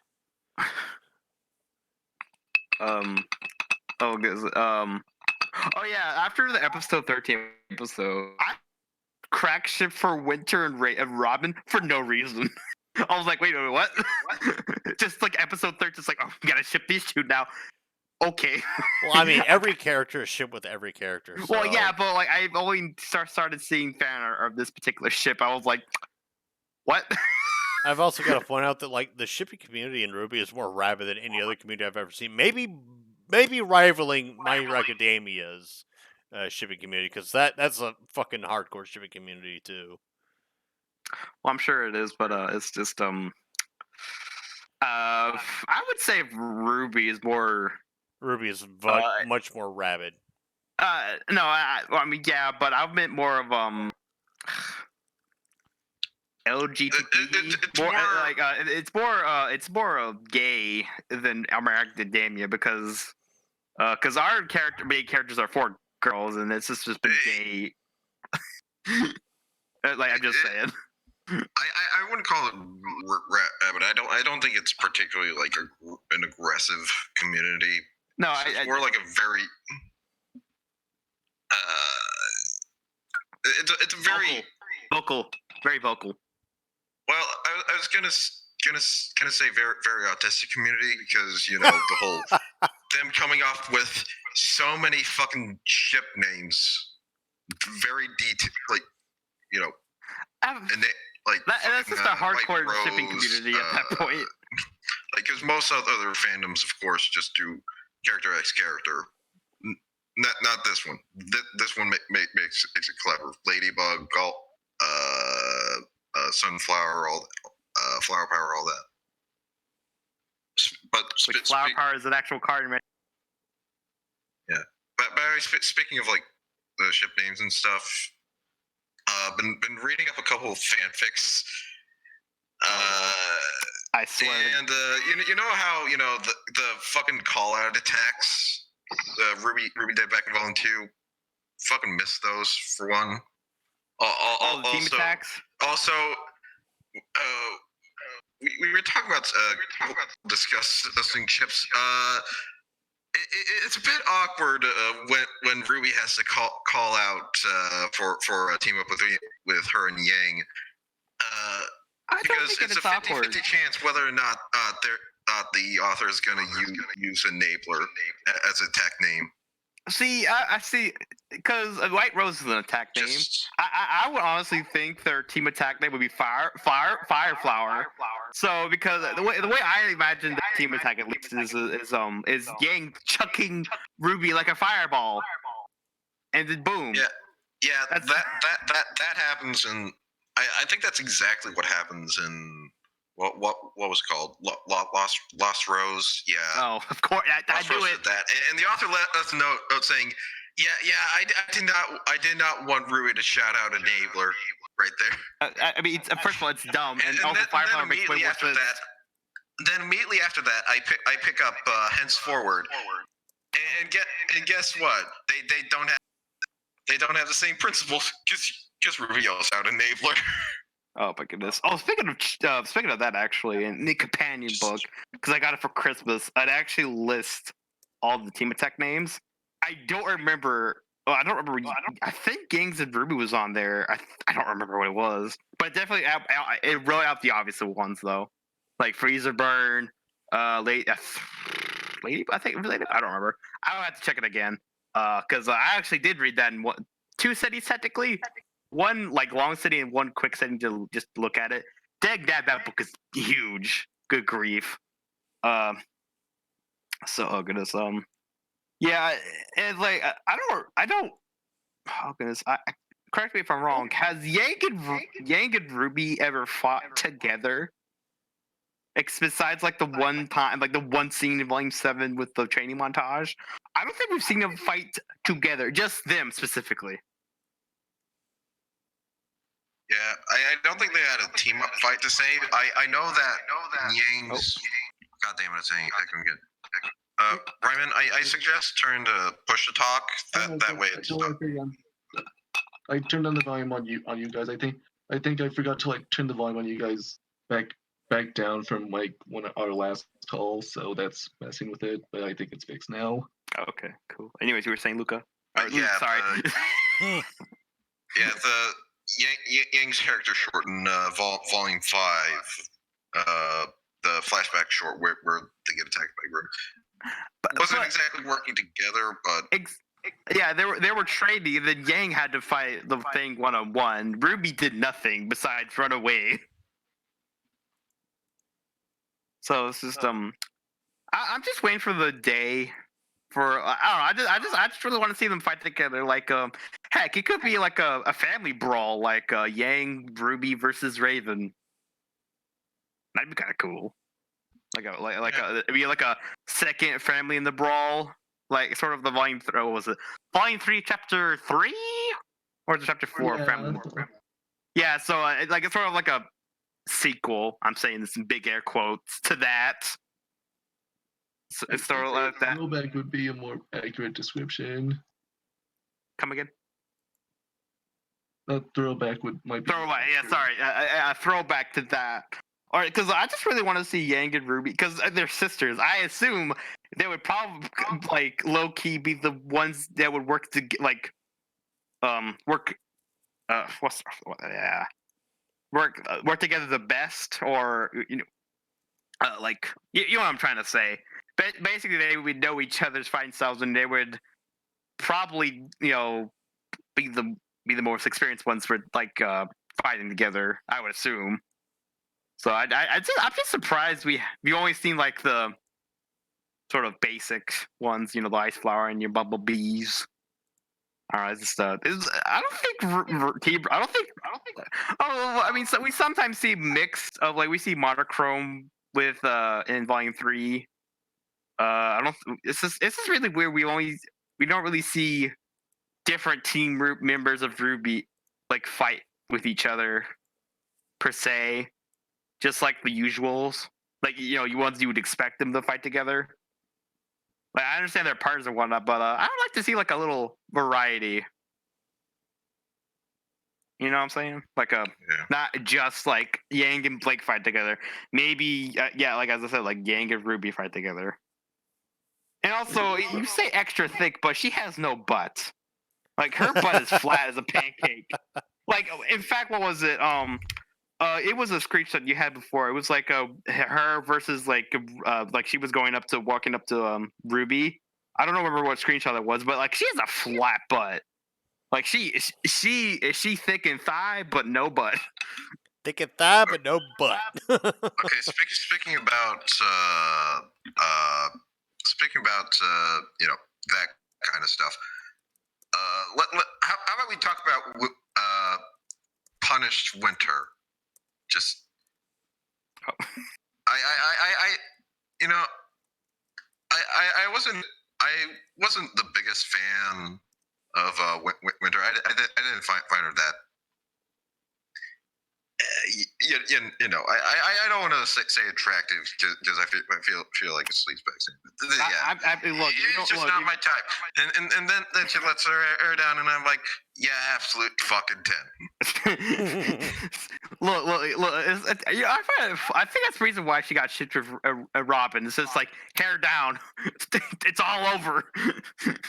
Because I actually saw fan art of both of their hair downs next to each other for no particular reason. I just find it funny. I think I'm the one reactor that did not notice or did not give a flying fuck that her hair was down. Like with her hair down, she looks fucking I mean, yeah, I'm just like, Great. oh my lord. But I think I'm the one reactor that didn't pay a fucking ink of attention to what was going on. I was more concerned about her safety than her hair being down. So Well, therefore, no, I am the more yeah, caring yeah, individual. You weren't an actual human being. No, You no, were all see, you sleazy motherfuckers here. see, you weren't thinking with your other head. We were all thinking with that one, while you were just more concerned about her. Just like we were Probably like, because I had hot. sex the other night, but I'm not going to talk about that. But speaking. Oh my goodness. Actually, since we brought Neo, let's go back to Neo for a second here. I love how episode 13. I love how Team Juniper just did not care about Oscar. Just left him in the dust constantly. Didn't even check behind them. Yeah, I even made the guy. I'm like, can somebody just carry this dude? Like, this guy looks fucking dead. Like, he's just like, ugh. Like he's like Mob running a fucking marathon. Like, pick this poor boy up. But see, the thing is, I can relate to that because, well, there was this one time I was biking with my brothers. They left me. I knew where I was. Don't get me wrong. I but they've just kind of left me in the dust. Well, I Yeah, just kind of got lost in the rush. I guess is how you. Well, they were. I wasn't lost. I knew where I was because we didn't exactly. We kind of biked where we live, but they just kind of left me while I'm just sitting here behind. So, and it definitely doesn't make sense here because they're trying to find Oscar, make sure he's okay, while he has the relic, and and all these things. Like they have all the reasons to like check on him, make sure he's okay. What I'm trying to point out is they're now being hunted by police and stuff. They're stressed out. They're not fully paying attention, and so it slips their minds to check on Oscar. I mean, I understand that, but they're on tunnel vision almost. Yeah, it almost feels like they just completely forgot he exists. It's just like, and see, the thing is, it makes it worse. Their mission was to find him and leave. They forgot that first part. Like, they forgot what the reason why they had to find him. But no, it makes it worse. He has the relic as well. So it makes it like doubly bad why they just left him in the dust and check out, like look behind him or something. And then just I just love how Neo just went like 1v just 1v4 yeah 1v4s them and win on that one. And just like last time we saw her like team up is with Roman, but she lost. So I guess her weakness is she can't she has to fight alone against multiple people. If she has someone helping her, she just loses. I don't know. So someone was Raymond pointed that out. I think it was. I thought that was funny.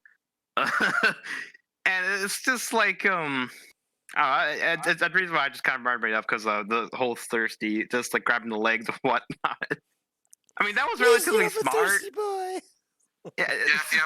Look, I did not pick up on that until Luca explained that earlier. And yeah, no, me neither. But now I can see fucking Oscar now as reverse Dan Schneider.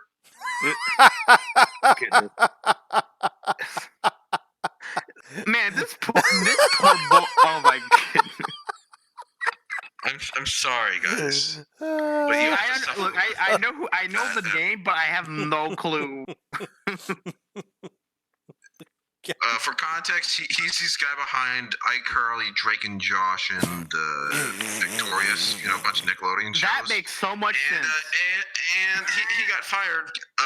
And a lot of people think that he was a pedophile. No. See, as soon as you said all those shows, that makes so much sense now. Like, as soon as you got those shows. This is the same guy that's behind Rebecca Black's Friday, right?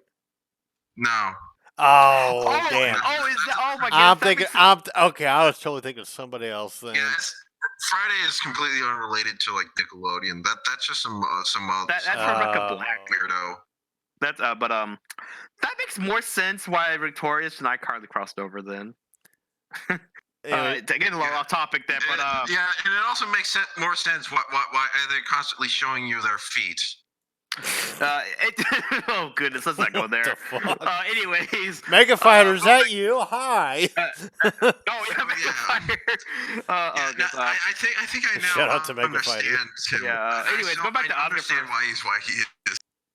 Go back. Go. Oh my goodness. Go back to Oscar for a second here.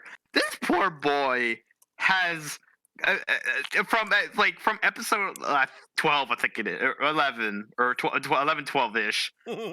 From 11 to 13, this man gets beat up by a loli. Like, flat out, like multiple times. Gets shot by a old dude running, a general, without hesitation, and is stranded in the middle of nowhere. This poor boy has been screwed since episode 11. My goodness. And then, wow. Being Oscar. And then he gets left behind and everything. It's just like, what's next? Like, do they just forget about Oscar? Just keep going? Just like leave Oscar in the snow to die? That would be terrible. I still like that image I made. Please, I'm a thirsty boy. Well, I mean, all he needs is a soda to all he needs is a soda to make a float, if you know what I mean. There were some other people that made the joke about like how when he grabbed like Neo's ankles and shit, it's like, Neo, I'm a thirsty boy. Help me out. I know it looked weird, but I did not think of it like that. See, I didn't really pay too much mind to it. The only thing I was that I mean, he was doing something smart there. He was trying to hold Neo in position, but like over imagination over here, just like a little nope. I mean, in my reaction, I was just kind of like, I didn't really think much of it. I was just actually no, I think I was more like what the fuck is he doing? Like, what the fuck's going on here? And then when I think it was Ren like tackled her or whatever, and then she turned into the glass, and I was just like, well, that amounted to shit. So whatever. Yeah. So it's just No, wasn't I think it was John with. Also, speaking of John, this whole shield thing. Why can't he just call these zombies up in here and just blast his like emblem at people? What? What is up with that? It's just like, boom. Just like, wait, what? They haven't really given it. I assume it's from the upgrade. Maybe. I mean, they didn't really I can't speak English. They didn't really explicitly say why it is he's able to like do what he did to Neo. Like I knew he had the glider thing. Yeah, the glider thing because he has dust implanted into his shield, and I was like, okay, that makes sense. He's got dust in his shield now. Oh, maybe that's what it is. I mean, but no, that thing where he like forced Neo back though, like that was different. Because that had purple. I think I remember back in the gravity dust is purple. No, gravity dust is black. You remember when? The gravity dust is purple. It's just like black is whenever the glass. Sorry, I didn't mean to cut you off. Black is when the glyphs things happen. So maybe he can fire dust out of his like sort of emblem thing. Maybe that's what it is. Anyways, you were saying, Luke. You guys remember all the way back in Volume 1, the Jean arc, when Cardin had him by the collar, and then his or activated it, and I'm pretty sure it sent Cardin back a bit, whatever it was. I thought it was like him getting blinded by it and being taken back by that. But I think now whatever that was the same thing that applied to the shield, but it's still not. It doesn't explain what it is, but still, what it. Oh goodness, what it. It's definitely his It's definitely his semblance. I don't think it's a semblance. I think it's just the shield itself. Like because John's semblance is amplifying aura. He did that to Cardin, so. Like specifically Johnson with his amplifying aura. I don't think he may be able to amplify dust. I don't think that's ever explained. Because technically you have to use aura to use dust. So maybe he can amplify dust to in his shield to like use it to fire it. Maybe that's what it is. maybe he just amplifies it because was his hand glowing? Because we couldn't really see his hand glowing. His shield was glowing. Okay, his shield was glowing. So maybe that's what it is. So because he was using a semblance, maybe his like semblance is like amplified dust, which is coming from his aura. So his aura amplified the dust, and so he can fire in like unique ways. Maybe. Maybe. John, new makeshift maiden. Makeshift maiden. Like, I mean, I'd be down for that. Like a makeshift maiden, like just like, I mean, oh my goodness, they'll put John in a dress, and like maybe in vacuum, like put John in a dress, have pretend to be a maiden, so, because he could use like his sort of you know, like it was amplified dust, and he could just pretend to shoot magic or whatever, seemingly. You're making me think of like on Attack on Titan where they had Armin pretend to be fucking Krista. No. I'm thinking more Final Fantasy VII, the fucking cross strip. Oh yeah. Oh god, poor fucking Cloud. Oh my goodness. Yeah, funny enough, I was thinking. Oh, sorry. I was gonna say in addition to. Oh. You go.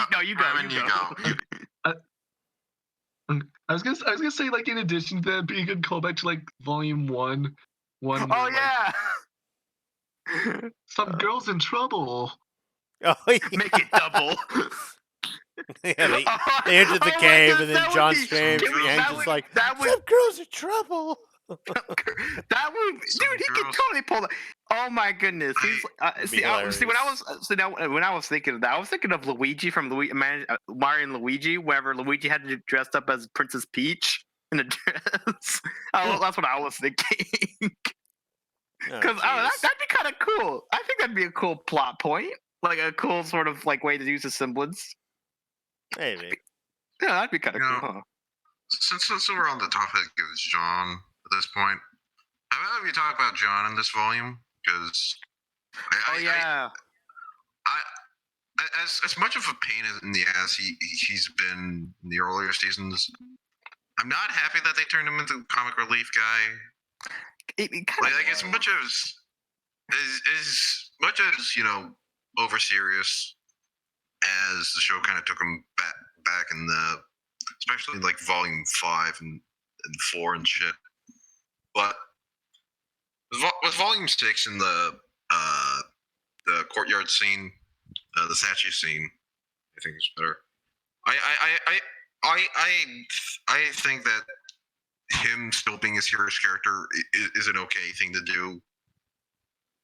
They didn't have to turn him into a goofball comic relief. He kind of was though. He was from like volume 1. It's like the. But he's barely been that since. Well, he has barely been that since the whole Fall Beacon. Well, I understand that, but he was a screw up. I mean, and I would assume he's still a screw up because technically he has the least amount of experience out of everyone here. Sure. I mean, because he did go to a school before Beacon, so by technicality, he has the least amount of experience. Well, actually, I will say that, like, yeah, for the first, like, half of this volume, he was kind of the comic relief where he was, like, the butt end of every joke, but he's kind of felt less important. Like, he's kind of in the same category as, like, Ren and Nor, where they're not primary characters, but they're side characters. They're side characters, like... Funny in that. How funny how that is. But, like, in volume 4 and 5, he felt like he was a main character, but yet in volume... 6 and now in volume 7, he's felt like a side character more so than a main character, and I kind of like that. Like, I've actually grown to I watch wrestling. I'm a big follower of it. It's like with John Cena, like, he's not a prevalent person in the business anymore, but whenever he comes around, for a part-time shit, I'm actually glad to see him. That's how I feel about John right now. Like, he's kind of a part-timer when it comes to what part of the story he carries. He's not a major character. Well, he's a major character, but he's not a major player in the grand scheme of things. He's just, there where he needs to be. And that's... Oh, sorry, I didn't mean to cut you off, but he's sort of like me in a sense. Like, it's sort of weird to compare myself to him. Like, I'm there when I'm needed. Like just kind of how I am generally. I mean, yeah, he is basically, Sun Wukong. He was kind of a comic relief character that was also a badass. I feel like John is now filling that role. He is the Sun Wukong minus the tail and the gunchucks. Yeah. He's kind of what I would be doing right now if I was with Ruby, like just me and Ruby. Well, Uh, I mean, the only real thing I've got going on in my mind right now is like, what is the future of Renora? Like, they've confirmed that Renora is a thing. Like, they're a couple, they're an item, but where do they go from there? oh goodness, that's a good question because we early in the volume we had the whole thing with Ren and just Nora their fighting, relationship. kind Yeah, of having a little bit of a fight, and then they made up at episode you 6. mean make out? Make out, whatever. Yeah, yeah. But then, like, past that, it's like that kind of fell into irrelevancy. And, like, the plot was like, oh, yeah, that was a thing for while it lasted, and now we've completely forgotten about it.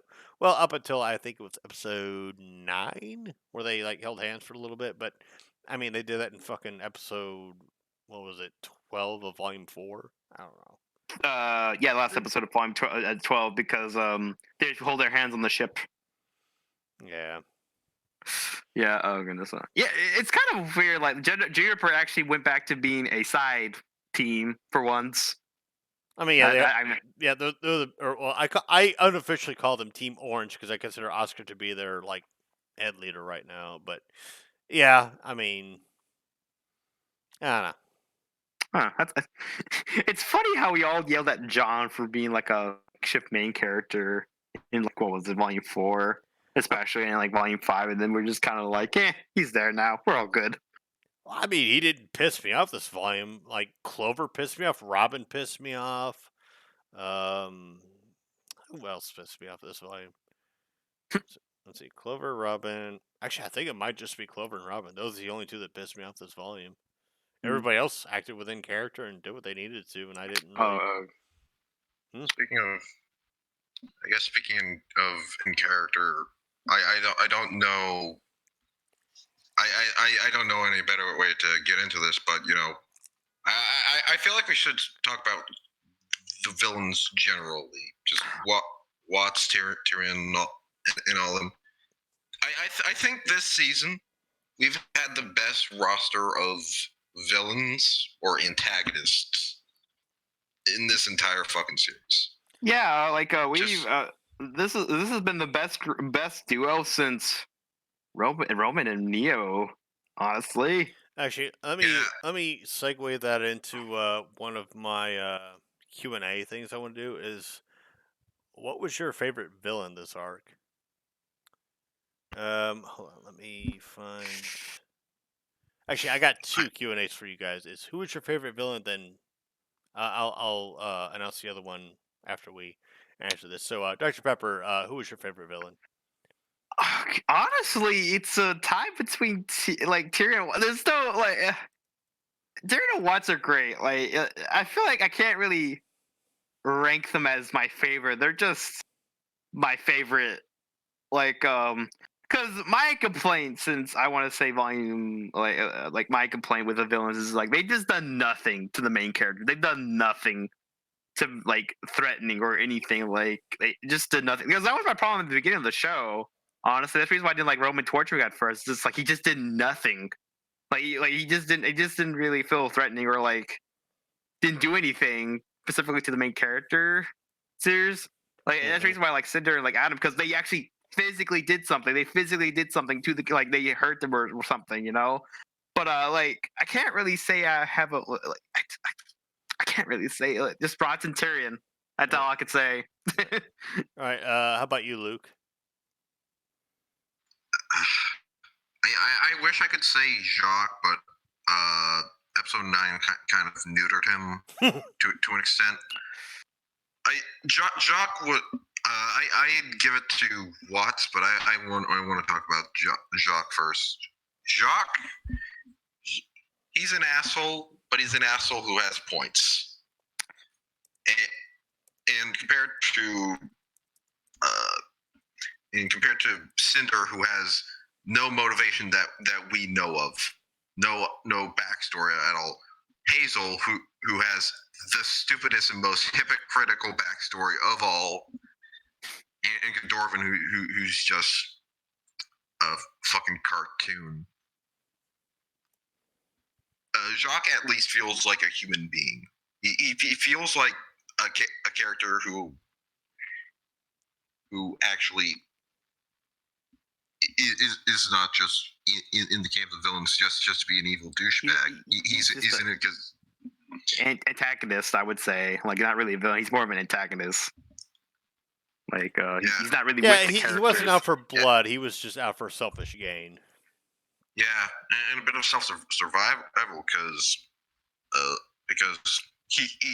I always make note that he seemed terrified of Watts. I'm conflicted now. When he first, if that was because when he first met him, he thought that he was dead, or if he was just genuinely terrified of Watts and his abilities. But it sounded more like he was more surprised than anything. Yeah, I'm about to say, he sounded like he's more surprised because I don't think he really knew what he does. Because he was surprised whenever he heard about the heat being turned off. Yeah, Sure. right. Well, other than that, I will say overall, Watts is my personal favorite of the season. Without any like ill marks against him, he actually feels like a mastermind villain, a person with an actual threat to our heroes.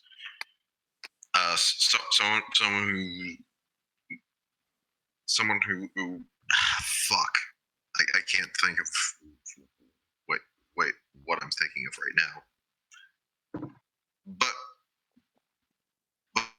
But he does shit that genuinely makes sense, at least for the way RWBY works and how it's set up. You know, turning off the heat, causing discord, throwing an election, all that shit. It seems it's a pretty clever plan in the grand scheme of things.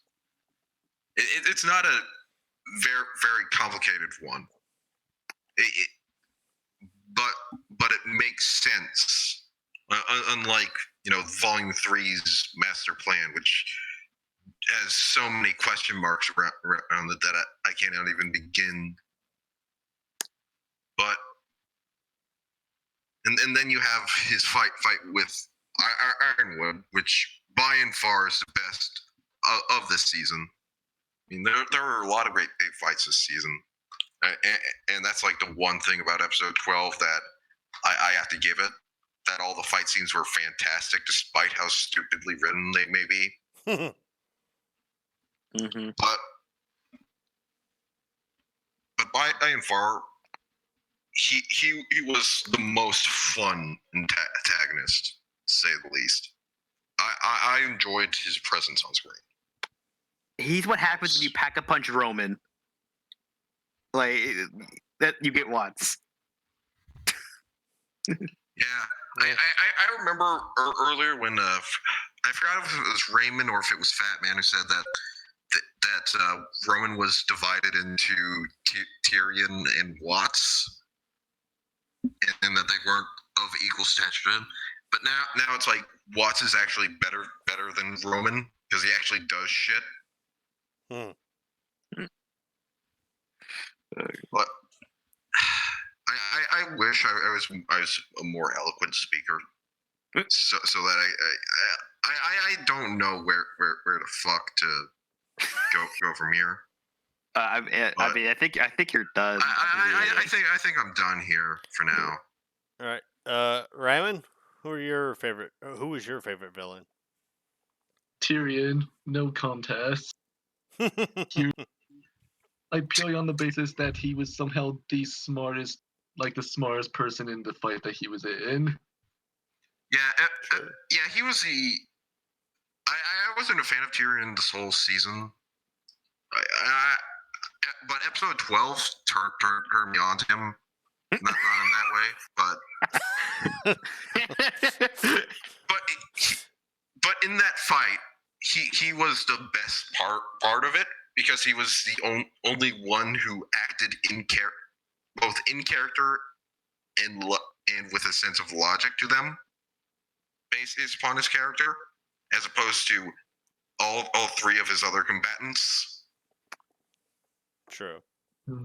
Yeah. I think it's just they felt like way less jokery than before. Yeah, because those were the moments that just annoyed me a lot when he was just playing as the chuckling evil dude. That was when they were just doing that I was like rolling my eyes, which is why I didn't like the fights in 10 and 11 with him, where his moments there. But that's why I kind of enjoyed his presence in 11, because instead of constantly laughing all the time, which he does here and there, you see him do shit like, break his own fucking thumb to get out of his handcuffs. And enjoy it so well. Like, I'm like, He's a masochist. That is actually. I love and the little hat too. I enjoy him decoring the hat. I was like, beautiful. It's just that's the reason why I can't really put like any like rank or Tyrian or Watts. They're both enjoyable for their own like reasons. I can't really put one out over the other. It's just they were both enjoyable. It's like and the one funny thing is like every time Tyrian fights, I want to say his fights have been the best in the series. Like every time he fights, they've been he doesn't really have a bad fight. He's like it's all been like the best ones, honestly. So what was the other question you had, Luke? I'm gonna go ahead and announce my favorite villains. I'm gonna go ahead and say, yeah, Tyrian is up there. Everybody's already covered him. Like, I agree with everything everybody said about him. And my other one, like with an asterisk, I'm gonna say Neo, because her employment of psychological warfare against like Ren, Jean, Oscar, and them was just fucking phenomenal. Like, she is not somebody to be taken lightly, and she actually succeeded in the goal that she set out to endeavor. And the same thing can be said for Tyrion. And I mean, even though Watts was captured, he did fulfill his goal. He set the stage for Salem to come in and do her thing. So, I gotta say, like, all of you picked really good choices. And yeah, Jacques would have been a choice of mine too if he wasn't, dealt so easily, in episode 9. But the second question is, and I've already got my answer inputted, is do you feel like the villains won this volume? Starting with you, Dr. Pepper. Yes or no? Yeah, honestly, like they completely it looks like they lost, but in reality, they won. They accomplished their goal, which was chaos, chaos and division. Like they divide our heroes. They created chaos, and now they have the final step of Salem stepping in to probably take over Atlas and make it their new base. So yeah, I would say villains won this round. Okay, Luke, yay or nay? I guess the best way to appreciate it is they keep losing the specific tactical objectives that they were going for, but in the long run they succeed in their like strategic objectives. I'm thinking of this militarily because that's just because I think that's a good way to allegorize it or metaphorize it. I know words good. But yeah, they failed, but they succeeded in They lost the battles but won the war. No, Right. I would say they won the battle, but the war's still ongoing. Is the way I. Well, would put it. I mean, specifically just they were winning. getting just taking over Atlas. Like they are. I'm just more of a. I'm just talking more. In terms of dividing and conquering Atlas, they have succeeded because Ironwood and Team RWBY are at odds with one another. So Salem has successfully divided people from each other. So I would give the tactical and strategic victory to Salem. So um, that's going to wait for Ryman to give his answer and Luke also to finalize his answer. But yeah, I'm going to go ahead and throw my answer out and say, yeah, I think the villain's won here. Uh, But yeah, I'd Luke, is say, that a yay or a nay? That's a yay. Okay. I'll give it a yay.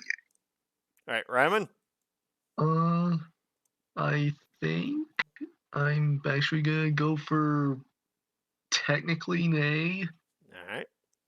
Yeah, well, see, because like, sure, like the villains sort of like won, quote unquote, in the sense that they successfully accomplished the thing that they set out to but yeah, because the volume ended where it was, we don't know for certain if it's going to result in like an actual win, so to speak. That's a fair point.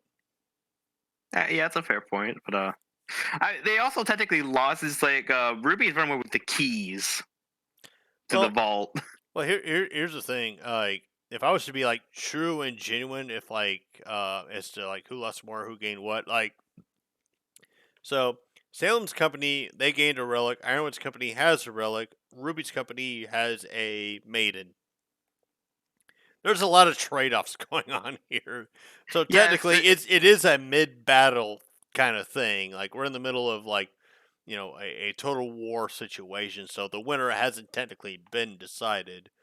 But I would say, as of current circumstances, the villains are currently the winners right now.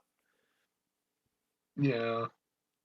But Ryman, I totally get where you come from. What you said makes perfect sense. You're thinking of, hey, Salem just now arrived. Who knows what's going to happen with that, with the relics in question, what Cinder's going to do, what Neo's going to do, Ironwood's going to do. There's a lot of fucking factors and factions going on. So it is any man's game at this point right now. So, yeah. I mean, Yeah, so yeah, my answer is brought up, nay, but on like a technicality. No. I totally get where your technicalities come from. Like, it makes fucking sense where you're coming from. Like, I get it. I guess to go ahead and finish out these quick questions, I'll go ahead and just spill mine out to get that out the way. Favorite character of the volume, I'm gonna go ahead and say Ironwood. Ironwood was just the most dynamic character to me this volume. He went from the hopeful, charismatic leader to the kind of like I gotta like hold hope by the ropes. I gotta cling to it, and then he for whatever reason lets it go. He's like, if I just let it go, I'll be okay. And then he realizes the second he let that shit go, he's now in Shitsville and he is mistrustful of everybody and he just sinks into this bottomless pit of I don't trust anybody. I don't care about anybody but my not necessarily I don't care about anybody but myself, but I feel like everything I do is right, everybody else is wrong, that kind of bullshit. Ironwood to me was the most dynamic character. Loved him, hated him at the same time, of course. But I loved the writing behind his character. Like just seeing this guy go from a hopeful, leader character to this like tyrannical uh, dictator who's just clinging to the tiniest little strings of hope that he can was such a phenomenal fucking character. Loved it. Anyways, Dr. Pepper, who was your favorite character? Specifically in Volume 7, I would also say Ironwood. It's just like because Penny and Winter, I don't know. Ironwood was the most fun character, actually the most interesting character out of everyone here. It's just I don't know. This is like what you said. This is like he was just picking up the pieces, trying to do what Osmond couldn't, trying to forward that, and just trying to cling down to the littles of hope, but also just like whatever the littlest things, just kind of it's like the littlest things, say like the election where like Robin lost, and then he just pretty much just kind of lost it. He was just kind of frustrated and all that, and then it's just a really interesting character. He was strong from the start and strong from the finish. There was no real dip, honestly, for me. It was just really enjoyable, honestly. So Okay. Pug, who was your favorite character of this volume? Huh. I might just have to go with Ironwood as well. What Watson? I think after him would be Watts, Qrow, and what's his name? Shock. It's getting late. I'm starting to forget shit more than I already am. But yeah, Ironwood has had probably the best overall arc of this volume. It's mostly his. It's been mostly his story this volume. It felt like it's been revolving around him and his actions as like as the head of Atlas and the holder of the fate of his kingdom and from it. Just him trying to trying to go forth with his plan. Him learning that if he wants to not repeat Osmond's failures, he has to be more honest with the people around him, and then him confronting Team RWBY for their hypocrisy, keeping secrets from him, eventually leading to him just becoming a paranoid. At the end of this, just yeah, I think as much as this volume has its low moments, I think his has been the most solid overall. People have been arguing about his whole plan and whether or not it's awful, but I feel he is by and far the most consistently interesting character of the volume. All right. Ryman? I'd say my favorite character of this volume was definitely Robin. Okay. I'm kidding. It's Ironwood for basically the same reasons all of you Oh, listed. shit. we got a 4 for Ironwood. Ironwood across the board. Holy shit. I'll put an asterisk of saying Robin. I'm assuming you did enjoy Robin, right? No. No? Oh, okay.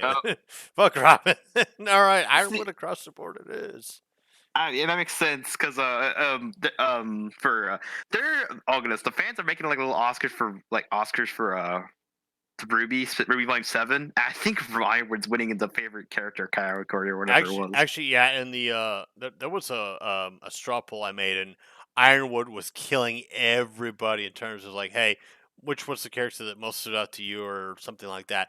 Ironwood, I think, had like 13 votes, but yeah, like he was trumping everybody. Like he was just on the fucking mountain. Anyways, moving on to the next one, I suppose. Favorite fight. I'll go ahead and announce mine. My favorite was Aesop's versus RWBY. Love that fight. Every second of it, every bit of it. Just loved it. Honestly, I can't say much. I can't break it down. There was nothing I really need to, criticize or anything like that. I just loved the fight overall. The music was great. The choreography was great.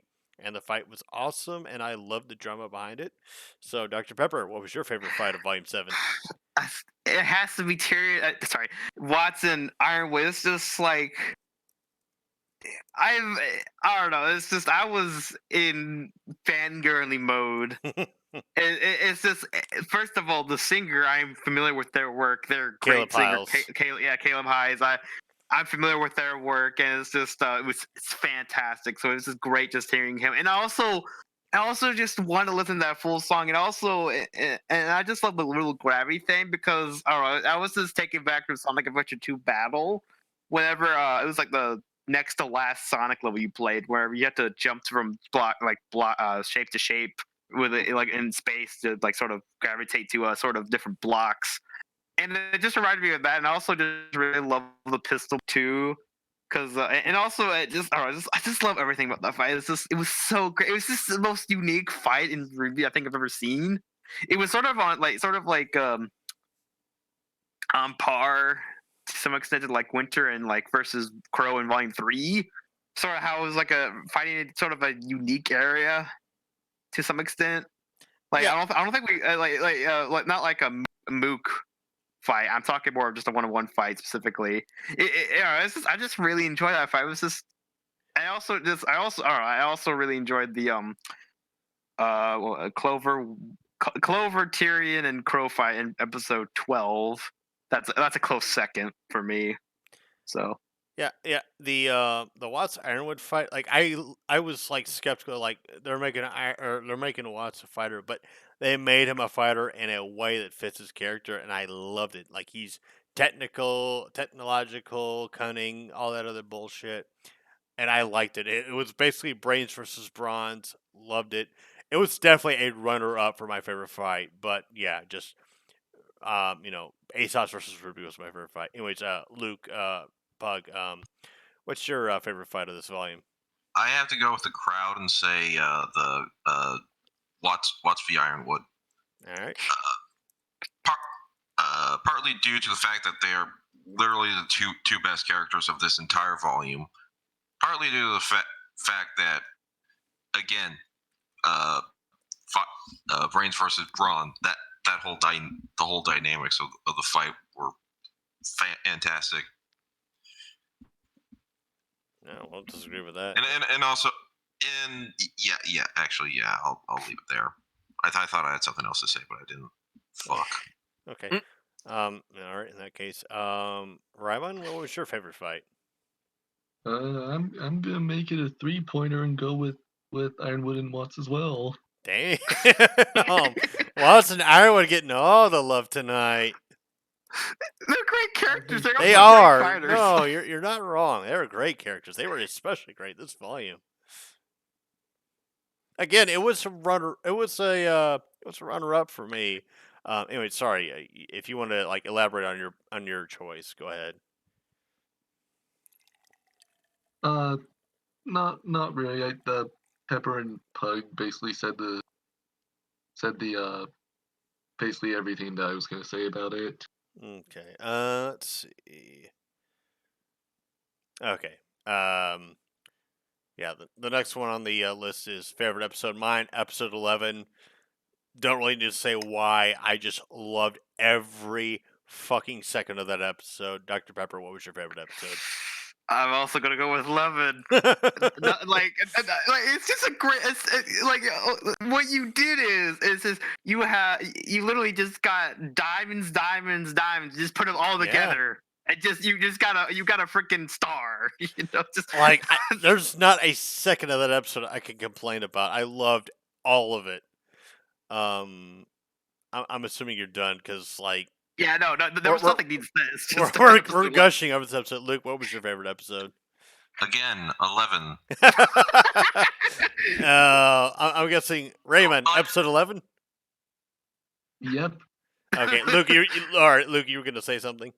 I was going to say the summer moment probably would have made it automatic 9 for me just out of principle.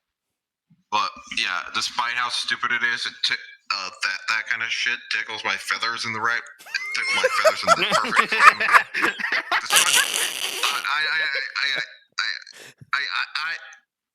This is how my brain works after 10. It's cool. Just yeah, but in serious. But aside from that, of course, the Watts Ironwood fight. Ironwood chewing out Team RWBY. Salem's reappearance and trying to seduce Ironwood over to her side. It like seduce is like the worst word. Convinced, maybe. Yeah. The way she went with the whole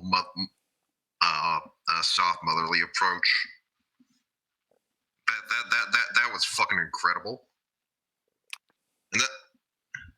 Yeah, and then fucking Ruby going behind the desk and making the fucking call. Making a judgment call, I guess you would say. All right, so Yeah, I'd say that was the climax for this whole season, right there. And after that point, it's just all downhill from there because for me that's when this volume stopped being a 9 out of 10. And but I guess we'll talk about that when we get to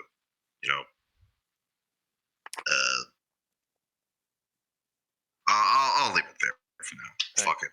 we got 3 questionnaires left.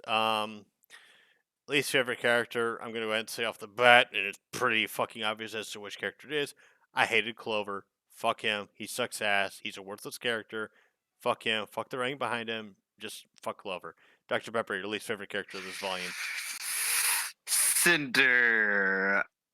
She did nothing again. She just did nothing again. Like, I can at least like Clover, you know. Like I can at least like Clover, you know, because he actually did something, you know, despite what happened. But it's just Cinder again did nothing. Neo did all the work. Yep. All right. Pug, who's your least favorite character of this volume? Robin's a close second, but I have to go with Cinder for the same fucking reason that she fucked. The only reason she fucked up. She fucked up again. No, she did. She fucked up. She is the worst fucking antagonist in this entire show. You're not wrong. Just fucking Neo. She hasn't been. She's been gone for 2 whole fucking seasons without mention, and she manages to fucking do more shit than fucking Cinder has done in the same amount of fucking time. All right. It's fucking incredible. Just how shit Cinder is. All right, Raimon, who's your least favorite character of this volume? Well, not Cinder, because at this point I'm just expecting her to do nothing. Fair enough. Yeah, no, my least favorite is Robin by a mile. I understand that Fair enough. completely. Yeah, she was a runner-up for my least favorite character too. I enjoyed Robin. She's on my list of waifus. I'm just gonna sit in my corner. It's because you're a virgin, Dr. Pepper. Yeah. No. That's a disservice to me, right? The reason why I don't know. I kind of enjoyed her character. Honestly, Raymond. And why did you not enjoy Robin? Basically just the freaking like the freaking incredibly stupid decisions she kept making throughout, especially during especially in Episode 12. 12. Oh. And the fact that freaking Tyrian of all people was the person who provoked her to do that to begin with. I know it's like his semblance is manipulation of emotions or some bullshit. He creates chaos, but yeah, I can sort of understand where you're coming from, but she's still someone trying to protect her people and trying to do what's best for Mantle and whatnot. So remember, she's also probably the youngest one out of that room. In that perspective, so I can understand where you're coming from, but also want to fucking point out, y'all remember in volume 6 when she was already fucking celebrating her victory party before the election was fucking called, right? Oh yeah. You mean like Hillary Clinton? Pretty much. Oh goodness, I wasn't. Sorry. Anyways, back to what you were saying, Luke. I am so glad that whole episode did not end like fucking American Horror Story cult thing where people are fucking crying over the victory, and all the voters for Jacques were fucking humping the TV screens. What? What? I beg your pardon. Look up American Horror Story No. cult I trailer. will not. First 10 fucking seconds, you will be laughing. Oh my goodness. Is that it? I feel like I understand where you're going from. Okay, so moving on to the penultimate questionnaire. Favorite Ace Ops member? I'm gonna go with Harriet. Bordering on Meryl. Harriet, I liked her. I don't know what it is. I don't know if it was the thick thighs, as you know, on screen right now, or I don't know what it was, but hey, I don't know, thick thighs. I would just say it's thick thighs. I liked Harriet. Meryl, mostly because like he was the most in tune with Team RWBY. Like he got along with um, Jean, Nora, Ren. Like of course he had like the kids, kind of thing going on, but that was in relation to how he's been treated by his other four members of Team Aesops. But I'm going to give it to Harriet. Honorary mention to Marrow. Dr. Pepper, who's your favorite Aesops member? Marrow. Okay. Marrow. It's just like he's good boy, and like he was probably the most expanded upon character wise. Like he actually had a definable personality. Like he actually he did stuff, and all of this stuff. He was a doubting one. He had most character out of all of them, honestly. Like, our system, everyone else kind of one-dimensional to some extent. I just feel like Marrow was probably the most expanded upon, or at least the most character. So fair enough. Luke, who's your favorite Aesops member? I'd have to give it to Marrow as well. For the same reason as out. I think like the whole his conversation with Robin and her team in episode 6 was probably the best moment of that episode. Really defined. You don't get to. He's probably the most developed, second only to Clover of the whole team. But Clover is the second place only because of the sheer stupidity of what occurred in episode 12. So, yeah. All right. I don't hate him as much as you do, Luca. I like episode 12 is full of fucking stupid shit. But I can't hate him for just that. Well, you can't, but I can. Oh yeah. Like I have lost the ability to have rage at this show anymore. I think it was because what I fucking gave up on the show back in Volume 4 and pretty much dropped it until I found out about Fat Man. Then got back on Volume 5 and just stared in awe at my screen. Oh man, Volume 5 was a wake-up call. I was like, wow, this show's kind of stupid. Then Volume 6 came out, and I was like, oh, okay, this show's okay. It's all right. You just gotta turn your brain off, and you can enjoy it. Fat Man was my wake-up call for a lot of things. But anyways, Raymond. Raymond, who's your favorite Aesop's character? Member? Harriet. Harriet? Ah, fellow Harriet member. She's Boy, in third place for I me. love you. Harriet's fucking waifu material.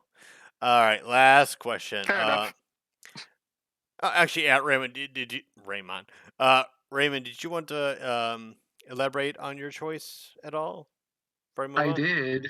Okay, She elaborate. punch. She punch.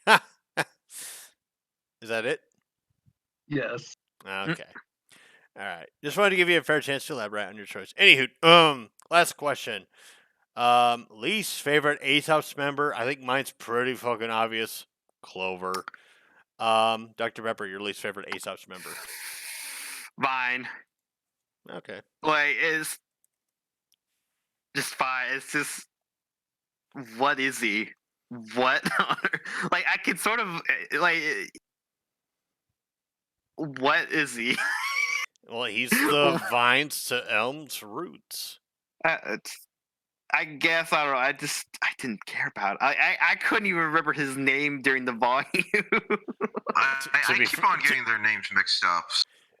To be fair, the only names I remember was Clover, Harriet, and Marrow.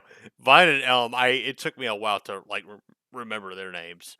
Yeah, it's this that and like I sort of Elm.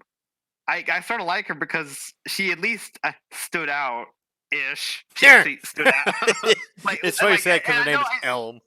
It's just like, and I don't mean that literal. And I kind of mean that literally stood out. It's just she kind of had some sort of personality. Just Vine was just Ren 0.5. I mean, I did like that moment where it's what was it? I think it was Ellen. It was like, I smell fresh meat, and Vine was like, Oh, I don't smell anything. And then Rose was like, I don't either. I'm like, oh, that's actually kind of funny. I mean, yeah, but it's I don't know. It's just Vine. Yeah. Fair enough. Anyways, Pug. Yeah, Bug. Who's your least favorite Aesop's member? I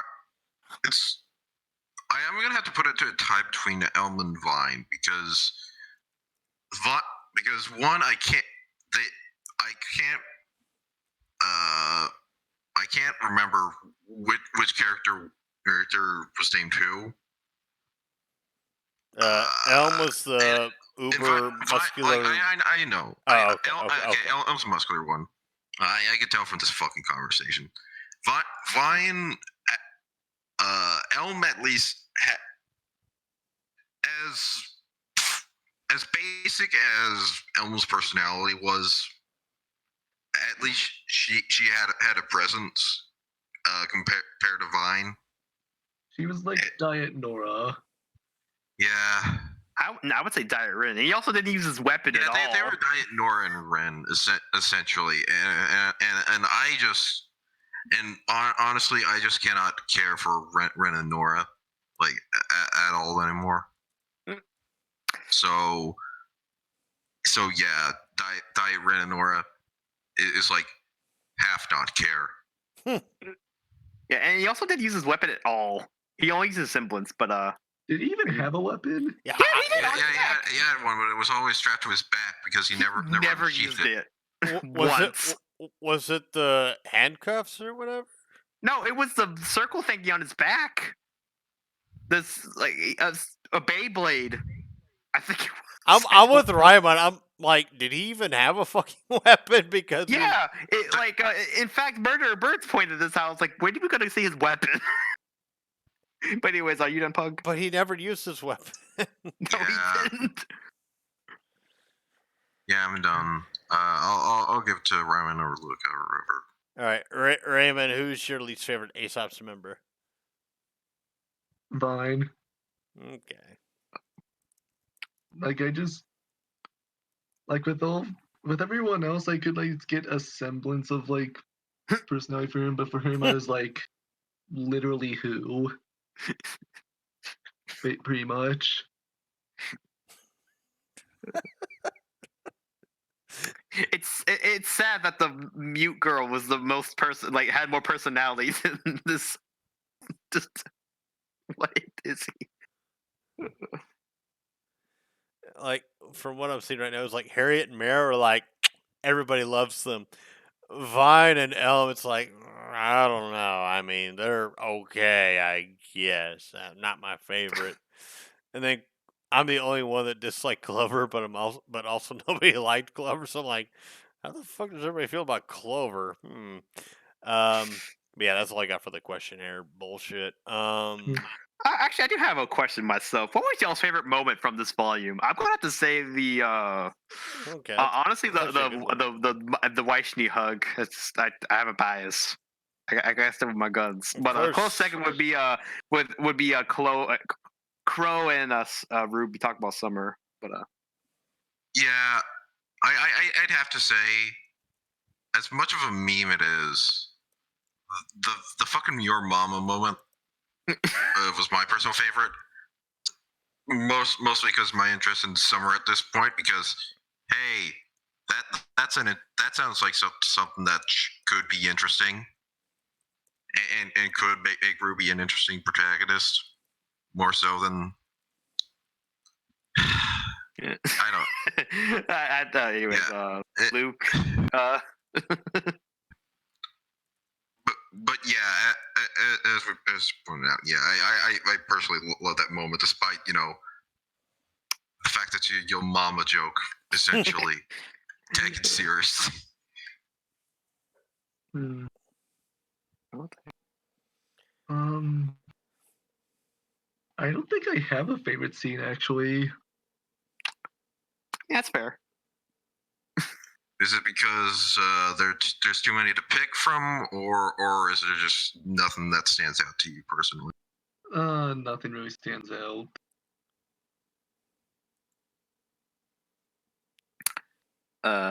Luca, what was your favorite moment? If I had to pick a moment where I felt the most emotionally driven, I would say this is really ironic coming from me, but Clover's death. That was the one moment in this volume that like emotionally like hit me. Mostly because I felt bad for Qrow. Less so for Clover, more so for Qrow because I like Qrow as a character. I enjoy him. He's a great dude to see on screen. He's a phenomenal fighter.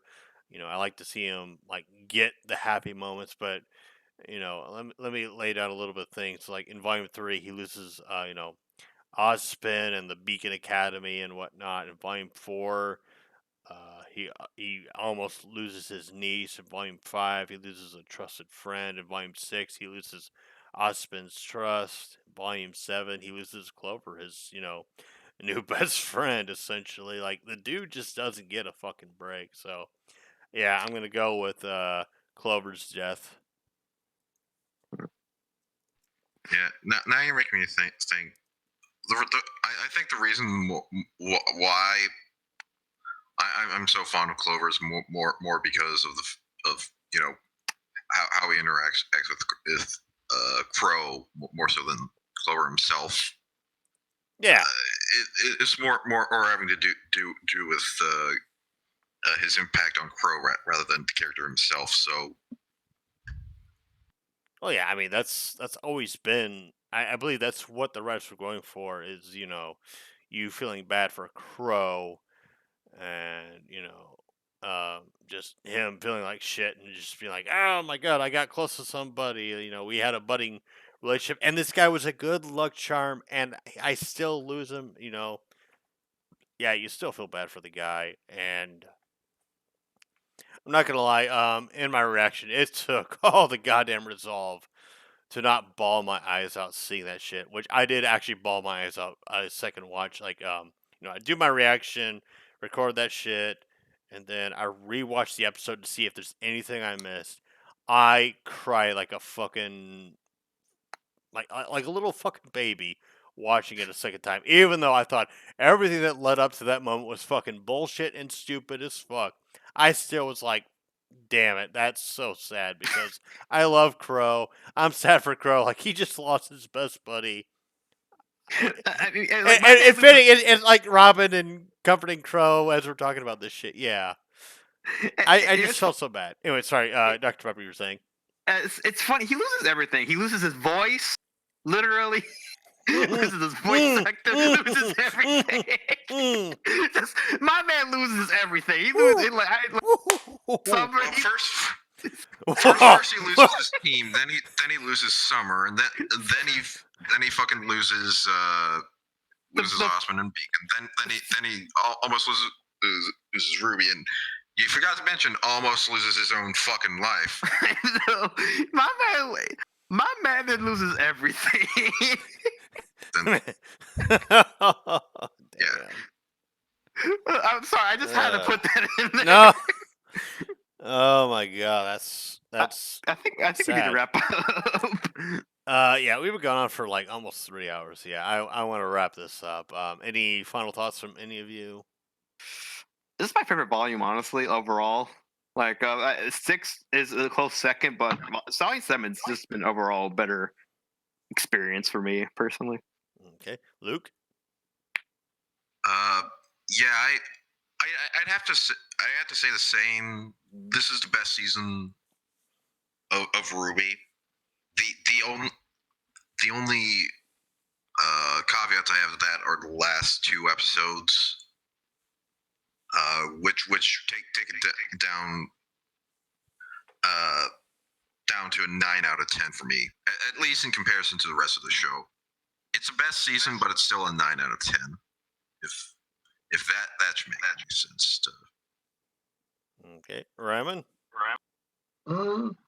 Yeah, I'd have to say that despite how dismy episode 12 was and how boring like the second third of the volume was, I would say this is the best volume so far. Okay. Wait. Do you have more to say? Oh no, I was just that no. No, I Oh. was talking to Ryman. Oh my bad. I mean, no, like you guys basically covered most of it. Okay. Yeah. Volume 2, up until this volume concluded, was my favorite sorry, my power flickered there. Was my favorite volume. But Volume 7 has succeeded Volume 2 in being my favorite volume. I loved this volume so goddamn much, despite my criticisms of episode 12 and my dislike. I mean, my uber dislike. I mean, my almost borderline hatred of the character that is known as Clover. I still say this volume overall was just fucking amazing, phenomenal. Rooster Teeth, or Miles and Carrie, and Kiersey and Rivas have shown that they can write a competent, mostly competent, volume. I feel like the writing team has got it together. Volume 6 was like, hey, can they recover from Volume 5? They recovered. Can they push forward off of that from Volume 6? They pushed forward. Volume 7, I loved it. Despite my criticisms of, one particular episode and a couple of particular writers and a couple of particular character decisions, I loved this volume start to finish. It's my favorite volume. I've rewatched it more so than any other volume, mostly because I'm following a bunch of reactors, of course, but also because like this volume is just like it's like watching. It's a tragic. It's a dramatic tragedy essentially. Like you're watching a group come together and then you watch them fall apart. And then you see like essentially the devil come in and just say like, "Hey, I'm here to claim what is mine. What is my prize? Or not what is my prize? Where is my prize?" So I love this volume. It's fucking great. I would give it, if I had to grade it, on a scale of 1 to 10, I'd say 9.5 out of 10. It would have been a 10 out of 10 if not for volume or for episode 12's fucking stupid bullshit. But yeah, that's all I got to say. Closing thoughts from anybody? Goodness. I think this is my favorite volume to watch with like friends, honestly, because I was planning to rewatch the volume. I'm still planning to rewatch the volume from start to finish at some point. It's just it's been just great actually watching with a bunch of friends because I never get to do that. I never get to watch it with friends or like with other people. And my sister's actually starting to jumping on the Ruby train as well, and we were planning on watching the trailers, but we haven't gotten around to that yet. So yeah, this has just been probably the best experience of Ruby so far with winning Rubingo and everything. So I still beat won you myself. first. I at least won. I didn't Yeah, win first, but I won. Yeah, you still got the top 3, top one of the, whatever. But I don't know. I think I was number This 2. Ruby Volume 7 has just been the best experience of my Ruby journey so far. So Yeah, I don't care about being first place. I just care about winning the volume. But I've won the volume 3. Anyways, I think Luke was trying to talk. Yeah, I've genuinely enjoyed watching this season. This, it's been forever that watching this show has not felt like a chore. Like Volume 6 was an improvement, but it was still tismy. I guess you could say, especially in the second half of the show, when I spent like the entire second half just groaning. But despite like the last two episodes, I've enjoyed this season. Just without without much. I don't know what the right word is. I'm trying to think of, but I had so much fun watching this with you guys, and as well as watching it on my own in real time. Just this has genuinely been the first time since I think start of volume 4 that I've genuinely looked forward to watching RWBY.